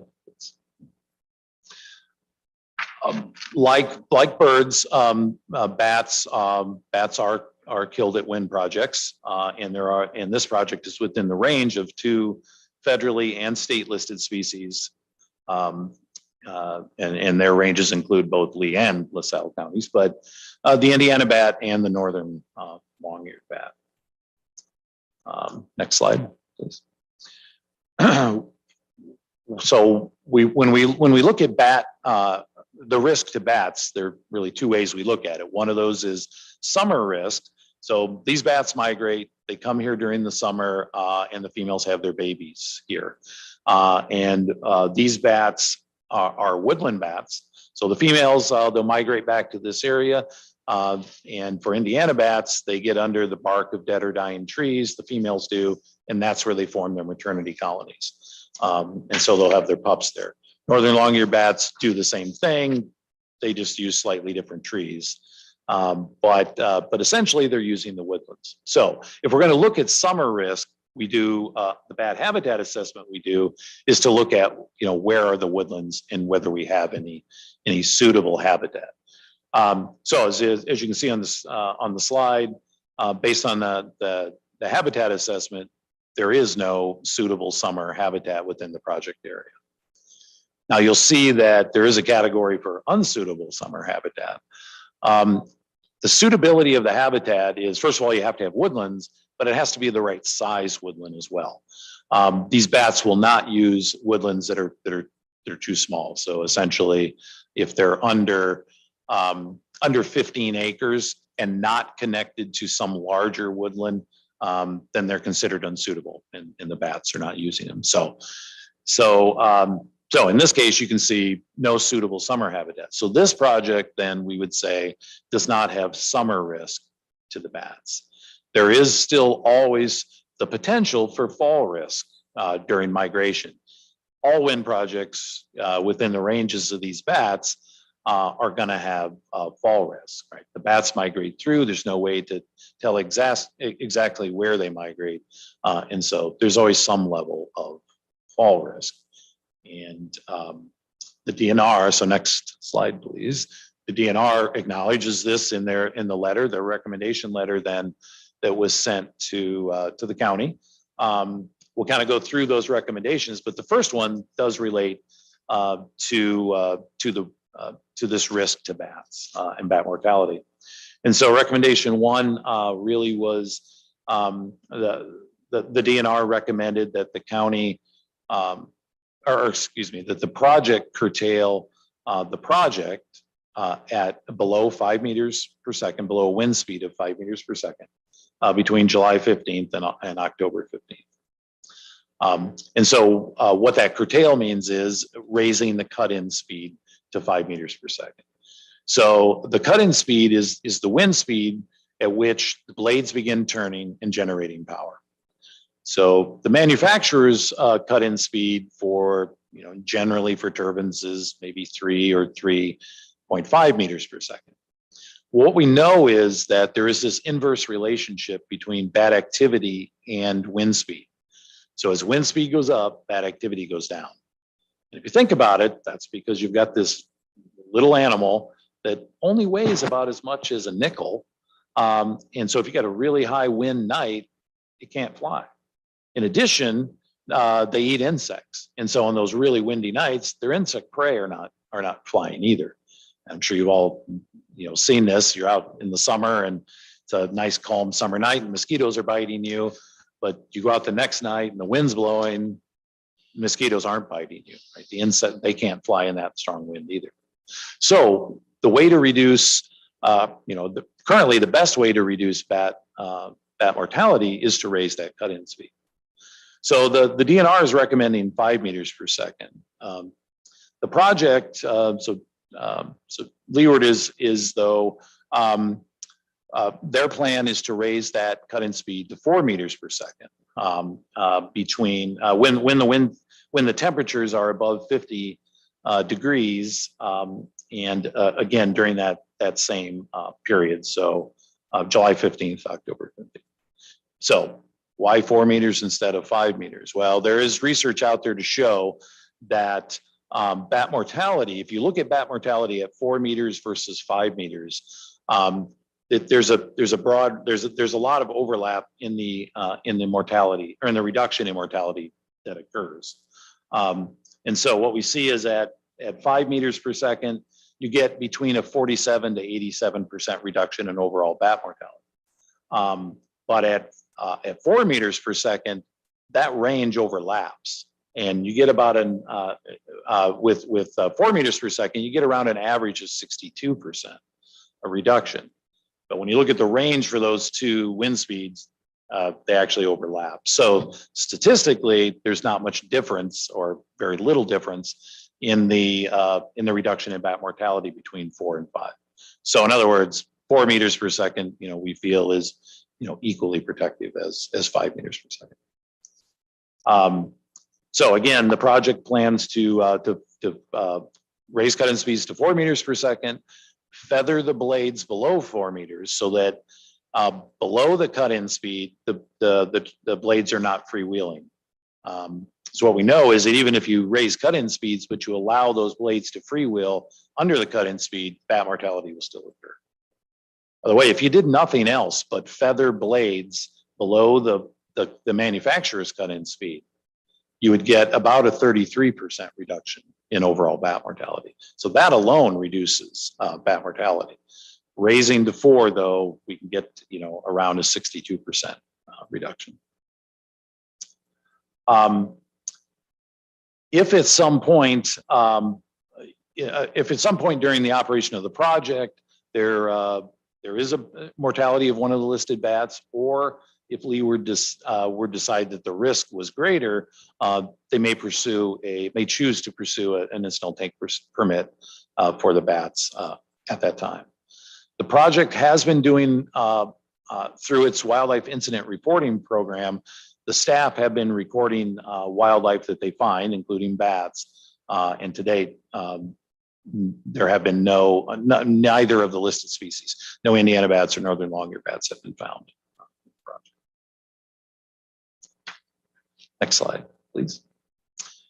Recommendation 2 then just recommends that the project continue to implement its bird and bat conservation strategy, and the DNR recommends a 2-year post construction mortality survey. The project currently operates under a bird and bat conservation strategy and will continue to do that going forward.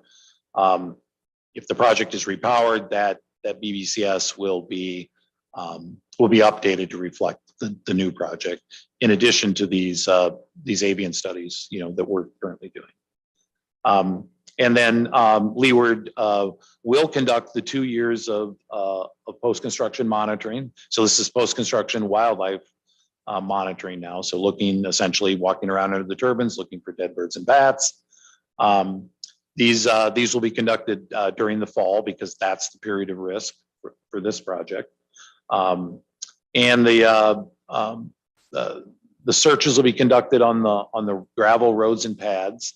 So the gravel pad around the turbine and the access road to the turbine. Searches will be conducted on those weekly at 100% of the turbines from July 15th to October 15th.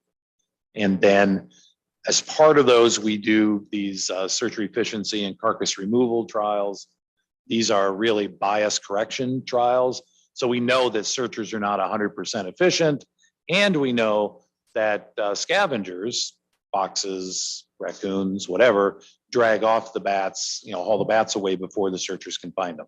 So we do trials for both of those to correct for that, so that at the end we can estimate what the mortality is, but we've corrected for that. So if you think about bias is the more bias you have, the less precision you have. So if you think about if you're shooting at a target with a shotgun, right, you're close to the target with the shotgun, your pattern's going to be close, you're going to hit the target. The farther you get away from that target with your shotgun, the more that's going to spread, the fewer the pellets that are going to hit, right? You have less precision, so your bias increases as you move away from the target. So we conduct these to correct for that bias. This is also something that the Illinois DNR wants. They want to have a statistically robust post-construction monitoring. Next slide, please. Recommendation 3 then asks, this one is specific to the ornate box turtle. The DNR noted that there is ornate box turtle habitat north of the project area, but not records. They also noted that there were, that based on their record or based on their assessment of the site, there was no suitable habitat. It didn't appear to be suitable habitat within the project area. We did a habitat assessment for the box turtle, and one of the things, what the required component of ornate box turtle habitat is sandy soils, either pure sands or sandy loam. Based on our desktop review, there is no habitat for the ornate box turtle within the project area. There are no records of the turtles in the project area either. And again, DNR noted the same thing. So the DNR did recommend some measures for minimizing impacts of box turtles should they occur there. However, based on the lack of suitable habitat in the project area and again, no records, Leeward doesn't believe that those measures are necessary at this time. However, if an ornate box turtle is found in the project area during construction, they will implement the measures. And the measures are really exclusion measures. We put up silt fencing to keep the turtles out, have a biomonitor on site to move any turtles that are found. So again, if turtles are found, I guess prior to or during construction, these measures would be implemented. But at this time, they don't appear to be warranted. Next slide, please. Recommendation 4 was asking for turbines to be set back a minimum of 500 feet from any perennial stream. And recommendation 5 is asking for turbines to be set back a minimum of 1,000 feet from any forested areas. Regarding the streams, all but one of the turbines would be located more than 500 feet from a stream. There is one turbine, at least one of the sites that's under consideration is currently 334 feet from the Little Vermilion River. However, prior to construction, if possible, Leeward will take some action to reposition that one farther away if they can. So they are still looking into that one.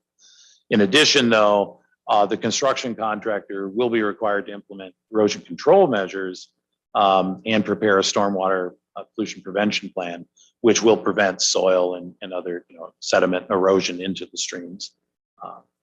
And then regarding the turbine sited more than 1,000 feet from suitable bat habitat, there isn't any suitable bat habitat, summer habitat within the project area, so all turbines are currently more than 1,000 feet. And then next slide, please. Recommendation 6 then is just the DNR recommended coordination between the Fish and Wildlife Service as part of the project. And as I mentioned earlier, September 2020, Leeward coordinated with the DNR through their Ecosat program. And then in February 2021, we did meet with Fish and Wildlife Service and coordinated with them as well. Mr. Van der Wal, if I could take you back to Appendix F, the site characterization report. Is it fair to say that you can characterize that as a wildlife assessment study? Yeah, yes, and I think really the wildlife assessment study is the combination of the site characterization report and the avian use study that we're doing. And you said that one of those reports, I believe it's the avian use study, is ongoing. Is that correct? The field effort is ongoing, yes. And so the county ordinance requires a wildlife assessment or impact study to be submitted to the zoning office prior to the building permit application submittal. Will you be updating or furthering the studies you've done thus far in such a way as to comply with that requirement? Yes, so the site characterization report is done and is available. The avian use study, avian use surveys will be done in October, right? Yeah, October of this year. So that report will be available, probably the next month.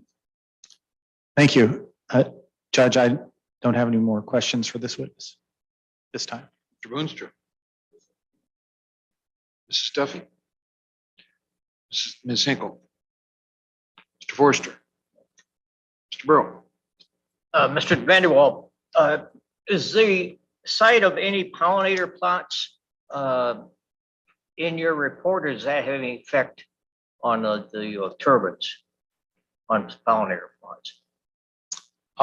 It is not in our report. I'm not aware of where those are, but I guess as far as impacts, unless a turbine was going to be sited in one of those, there really wouldn't be an impact to the pollinators. There shouldn't be an impact to the pollinators anyway. It would really be, I think, the physical, the footprint of the turbine taking away that habitat. Otherwise, the presence of a turbine nearby shouldn't affect the pollinators. Okay, thank you. Then. Mr. Meyer. On page 3 of your PowerPoint, you have a map of where the Stan Tech Consulting Services has done projects or has experience. And you have a post-construction monitoring wind project that appears to be close to Lee County or Bureau County. Can you tell me where that one is? Yeah, that's actually one of Leeward's projects. That would be the Lone Tree project where we did some there. And then we did, I think we will be doing them at Mendota as well. So that's like a 2-year post-construction study. Yes. And how far along is it? That's a good question. I'm not sure. I'm not sure I have the answer to that. I know that the first year has been completed. Okay. I'm not sure that we've done the second year. Were there any bald eagles found there struck? No. My other question is the turbine that's within 500 feet of the Little Vermilion River, is that in Lee County or LaSalle County? I don't know the answer to that. I'm sorry. Because it doesn't matter much to us if it's in LaSalle. Yeah, right. Yeah. I'm not sure. Mr. Richard. That's all I have. Brett.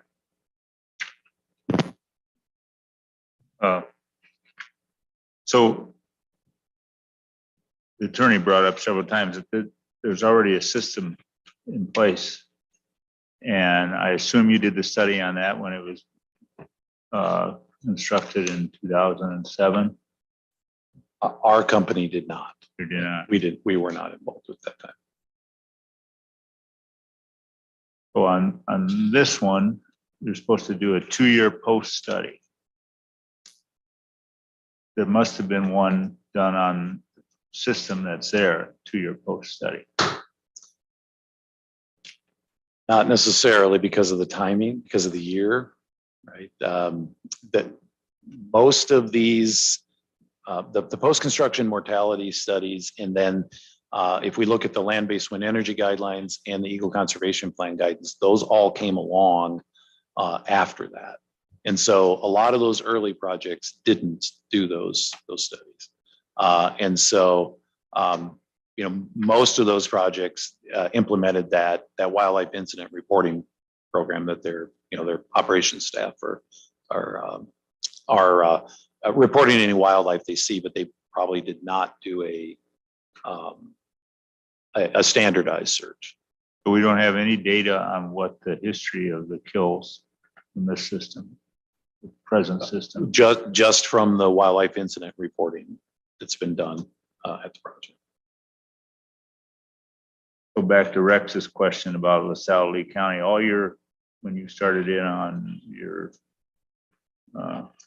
report here, you talked about land mass and land area. Did that include LaSalle County in them numbers? It did, yeah. We looked at the entire project, right? So this is not separated just by into Lee and LaSalle. And then you talked about the cut-in speeds. Do you know what the current system has for a cut-in speed now? No, I don't know for sure. I'm not sure. Yeah.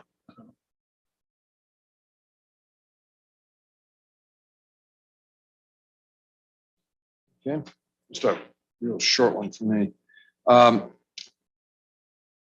In the application, which I appreciate you may not have read, it states that Gsg Wind's environmental expert, excuse me, I presume that's you, created a mitigation plan. But then it has in a later paragraph, it stated that that expert is considering and creating a mitigation plan. If you know, and I know you can't speak for the author, but if you know, do you know what that means? I do not know the difference. Okay. Have you been asked or have you created a mitigation plan? Yes, I think the mitigation plan would be that plan to raise cut-in speeds to 4 meters per second and do the post-construction monitoring study, and then additionally to work on updating the burn back conservation strategy so it can be implemented, continue to be. Does IDNR comment on the project owner's mitigation plan?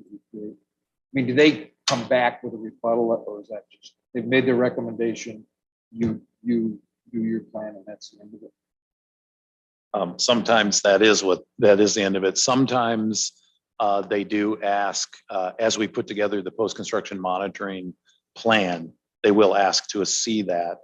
And on other projects we've provided it. Don't believe they've actually come back with any comments on them, but we do provide them.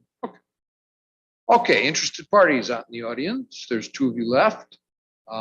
You're sitting at the mic, so I am sitting at the mic. Okay, I live roughly. let's start 18 again. Remember, Oh, we have a sorry. record going. Your name. Lorraine Kittrell. Hey, did you get the spelling before? Yeah, yeah. So I live roughly 1,800 feet from the windmill, my property is. And I have a bald eagle that sits on an old tree that's an old black walnut tree that's kind of fallen apart or whatever. I've seen them there roughly 5 times in the last couple of years. And I actually, when I drive by. I'm not testifying now. If you want to be put under oath and testify to facts like that, that's great, but that time. Well, will no, come. no, my question is. Oh, that time will come. You ask him questions. Yeah, my question is, you only did an hour a month. That's what your survey is for, to look for the birds of prey type thing. Is that correct? An hour a month for 24 months. Yes. Okay, so that's really a very tiny, okay. That's an Okay, argument. Just asking Yeah, questions. thank you. That's it. Okay. Sir, do you have any questions? Okay, thank you. And you may step down. All right. Thank you.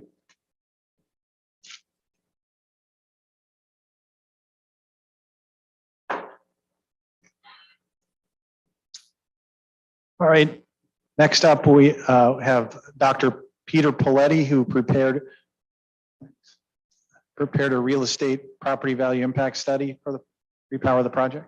Solemnly swear or affirm the testimony you're about to give will be the truth, whole truth, and nothing but the truth.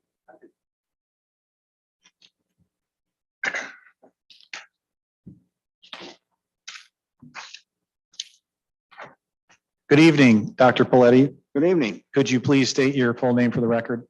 Peter Joseph Poletti, And can you tell us, Poletti, P.O. Letti. Thank you. and can you please tell us a little bit about your background? I'm a real estate appraiser, and I'm also been the elected township assessor for Collinsville Township since, I don't even know if I want to say how long, 1977. And I've been, have my own private company, Palladian and Associates, since 1986. We do real estate appraising and a variety of different projects, but and especially these type of projects involving both wind farms and landfills and things like that. I hold a bachelor's degree in forestry from the University of Illinois. I have a master's degree in geography from Southern Illinois University at Edwardsville. And I also have a doctorate in American Studies from St. Louis University, obviously in St. Louis. I've taught at the University of Missouri St. Louis in the econ department since, well, I did for 20 years back between 1980 and 2020 and 2000. And I've also taught classes for the Appraisal Institute and for the Illinois Assessors Association. And let's see, what else was there? I know I'm forgetting something, but that's probably good enough. Mention the Appraisal Institute. What level of credentials do you have as an appraiser? I hold two major designations. I hold the International Association of Assessing Officers CAE designation, which is their top designation. I also hold the MAI designation of the Appraisal Institute, which is considered probably the top designation in all appraising. I'm also a licensed real estate appraiser in the state of Illinois. And you, I think you mentioned this, you're also a township assessor, correct? Correct. Or is that Collinsville Township? Collinsville Township In Illinois, right? in Illinois. Dr. Paletti, did you perform a property value assessment study in connection with the repower of the Gsg Wind Farm? I did. Is that study Appendix K in the permit application? I believe it is. And what were the conclusions you drew from that study? That there is no statistically significant difference in the prices of homes located both near an operating wind farm and located some distance away. And Dr. Paletti, did you examine actual sales data surrounding existing wind projects for your study? I did. And can you tell us about those data, please? Well, it goes, there's a considerable amount of data. It is in the report. Probably the most significant study in there is the Twin Groves study because it uses multiple regression analysis and it's the statistical analysis. And I've actually done that study twice. The results have been the same both times. When I say that, 2 different time periods. The last one is the one that's reported in within this body of this report, and that's took place between 2015 and 2017, where we looked at the Twin Groves is located near Bloomington to the southeast and south of Bloomington, covers a large area, and the advantage there is that there are a number of houses, and that's important. I like to say that probably the most important part of this study is there's 2 parts I think is really important. First of all, the assumption is that there is an impact on the property by the wind farm. In other words, the hypothesis is there is a impact. And if we can't prove a statistically significant difference, then we have to accept what they call a null hypothesis that there is, that we can't say that there is at a 95% confidence interval that there's an impact. I'd like to also say that if you look in that report, you will see every sale during that period of time that we studied reported in that report, every house that sold. So you can actually replicate my study if you want to. You can check it out, do whatever you want to do with it. If you find a mistake, let me know. We'll run it again, and with what you think is the corrected thing, I'll be glad to do that. But everything is in there. The characteristics of those houses are in there, how large they are, the age they are, and so forth. Everything's in there. And the variables we used in the multiple regression analysis, it's all in there. So anyway, I will tell you that study showed that there was no statistically significant difference at the 95% confidence interval. And the study you're referring to right now is the evaluation of the sales data surrounding the Twin Groves projects in McLean County from 2015 to 2017, correct? Correct. And do you, how many sales did you look at? Were there I'd 3? have- Were there 5? Oh, no, we're talking in the hundreds. So a significant number of sales. A significant number of sales. And any sale that was all these, what's reported is all sales. If they were arm's length or non-arm's length, they reported. We would not be using arm's length sales. And let me define an arm's length sale for you so you know. Arm's length sales are those between willing buyer, willing seller. No need to buy it or forced to be into buying it. Non-arm's length sales are the ones that we have to remove, and we have to do that as appraisers, whether it's for a house that we're getting a mortgage on or whatever. And a non-arm's length sale is between, let's say, father, the children, mother, father, mother, the children. Those are non-arm's length sales. Between relatives of any type. Condemnation proceedings, where the state's coming in and taking part of your land. That's not considered an arm's length sale. Divorces, judicial rulings, any foreclosures, those are all removed. And so the advantage of Twin Groves was it's such a large area. We have a lot of sales and a lot of homes of fairly consistent construction and that we could look at. And that was the good advantage there. And Dr. Paletti, your report looks at at least one other wind project, or at least the sales around another wind project, correct? Correct. And that project happens to be in Lee County, correct? It happens to be Mendota Hills. And can you tell us about your findings in connection with the sales data for Mendota Hills? Yes, we looked at, again, several different types of properties.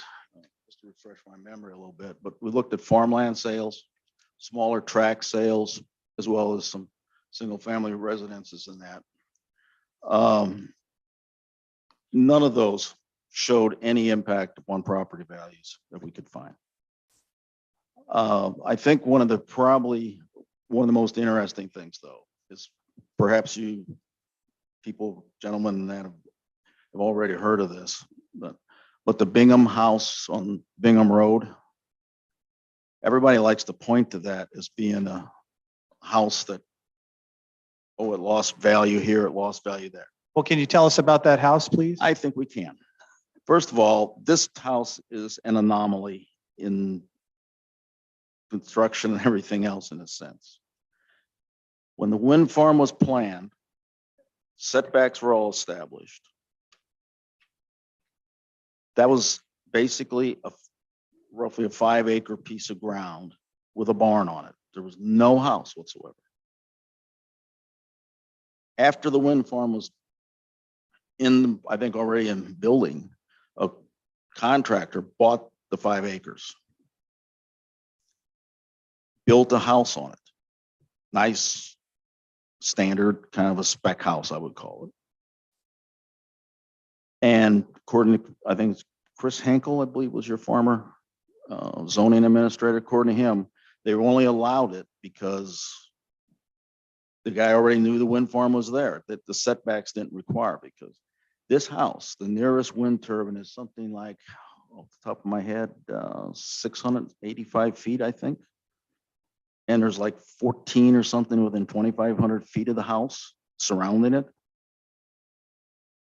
The house was put on the market for, I believe, $329,000. It didn't sell. Didn't sell for 2 years. I think it was something on that order. Finally sells for $263,000. And everybody says, oh my goodness gracious, there's been a big loss in value. Well, there's only one way to prove that loss in value, and it's inside the report. You can actually read it. I went out and I found 5 houses that were contemporaneous with that sale and looked at the price of those selling prices they're all Lee County houses, and see how they stacked up against it. And if you'll notice, the overall average of those 5 houses is within, I think it's 11 cents per square foot of the Bingham house. There's no difference. There's absolutely no difference. Furthermore, you can look at some houses that sold in Paw Paw with all kind of other things, and they actually sold for with sewers and everything like that, and they sold for less per square foot than the Bingham house did. And if you looked at the price that the gentleman was asking for that house versus all the other houses sold in Lee County, there was nothing in that thing in the whole county that would support the 263. So I would say the house did not stand up to what was asking. And the reason why was the gentleman was trying to sell the property to people living in the Fox River Valley, 40, 50 miles to the east, and have them commute back and forth. And it was simply a house too far for that commute. And what sold for was what the going market price was in this area. And Dr. Paletti, did the presence of the Mendota Hills Wind Project stop the development of a subdivision nearby? No, it did not. The Brook Meadow subdivision, most of the homes in that subdivision was built after the Mendota Hills went up. And those houses sold for, when they sell for a pretty good amount of money, because we've checked those out too. And Dr. Paletti, did you look at sales around the Mendota Hills project after the project was repowered? Yes, I did. And what we found out, the appreciations were continuing. And also, one of those houses showed a substantial appreciation rate during the period of the repowering. So when the construction was actually going on, and it's always been my contention that the most, I don't know how I actually want to phrase this, but the time that you're most likely to get an effect upon property values is during the period of construction or when it's new. And I don't care whether it's a wind farm, a landfill, a park, a Walmart, you name it. When there's an unsettling in the market, you see those kind of things. I mean, we've had where the neighbors rose up in my Council Township jurisdiction. We had a place where the neighbors did not want to park, and they literally argued against the park because it was going to reduce their housing price values. And of course, they never built the park in that case. They built it someplace else, and it had no effect. Dr. Paletti, did the recent sales after the repower of the Mendota Hills project show that the value of those homes retained, either went up or stayed the same? They basically, I would have to say that they went up, and at a fairly, what I would say is a pretty decent rate. Now, we've been in the market ever since 2007.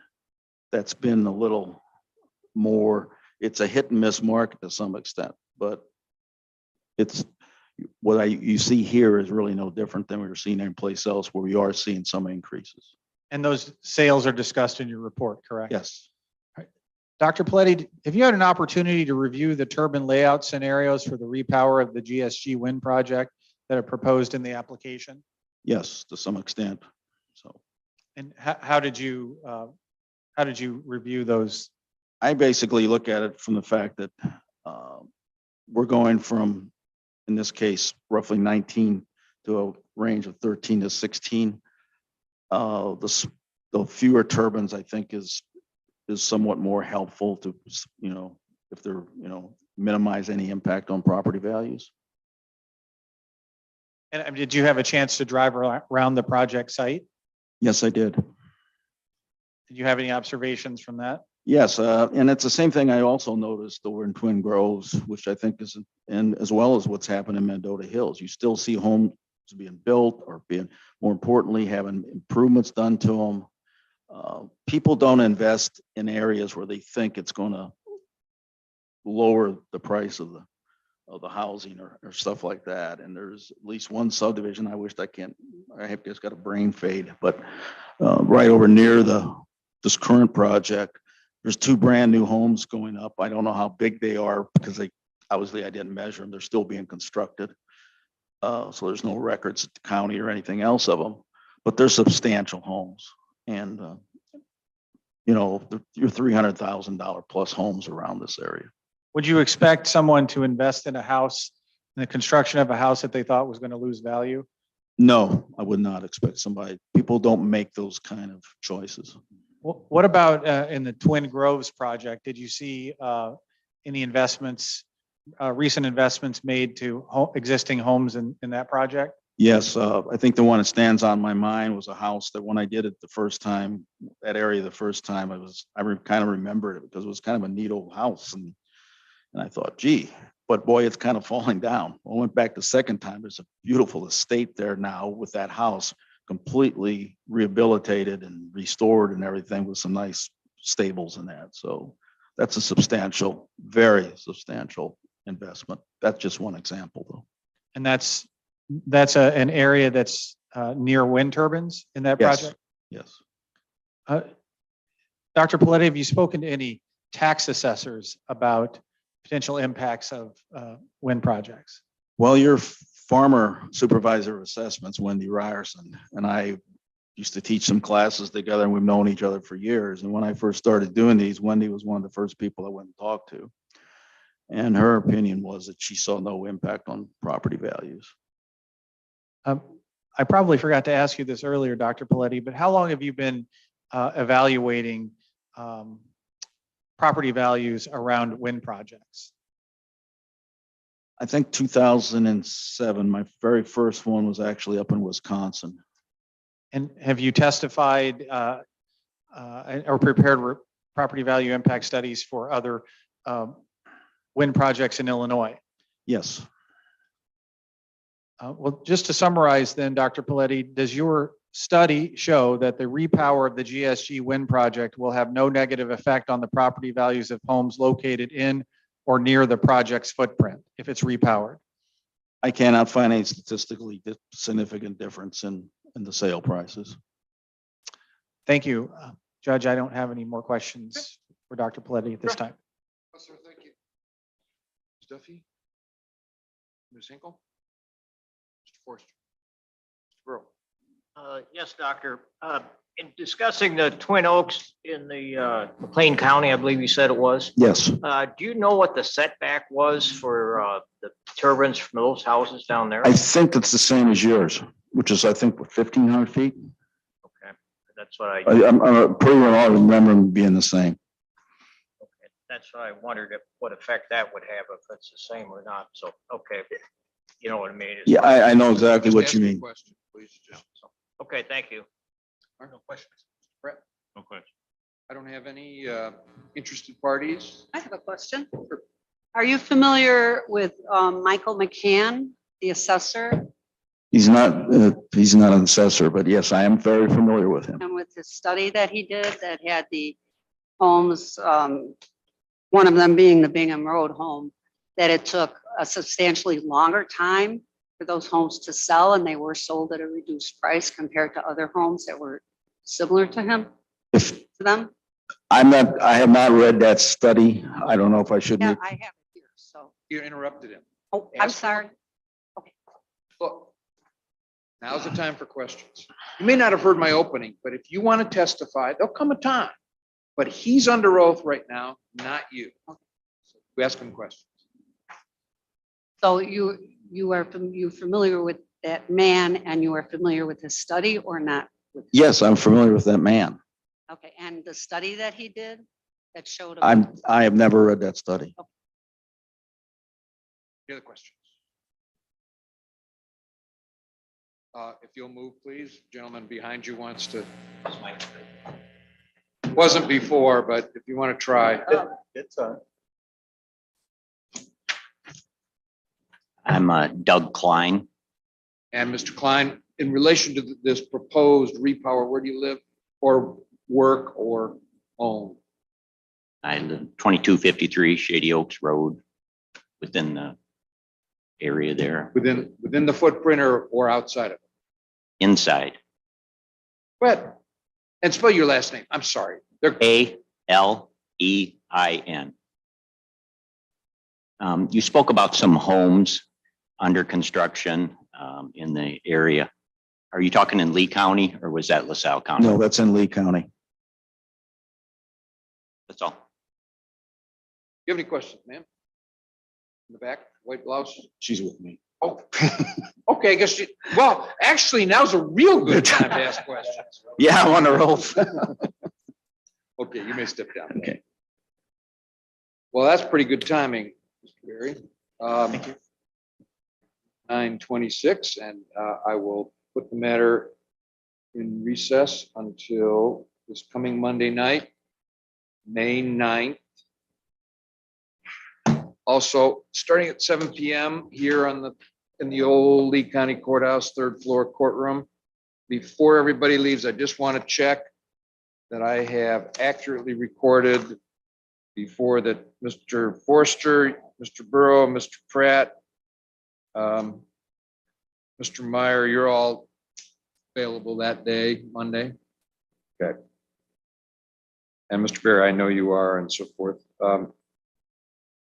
Okay, I think. Day the night. I'm sorry, Mr. Boonstra, how about you? Yeah, Monday. Okay.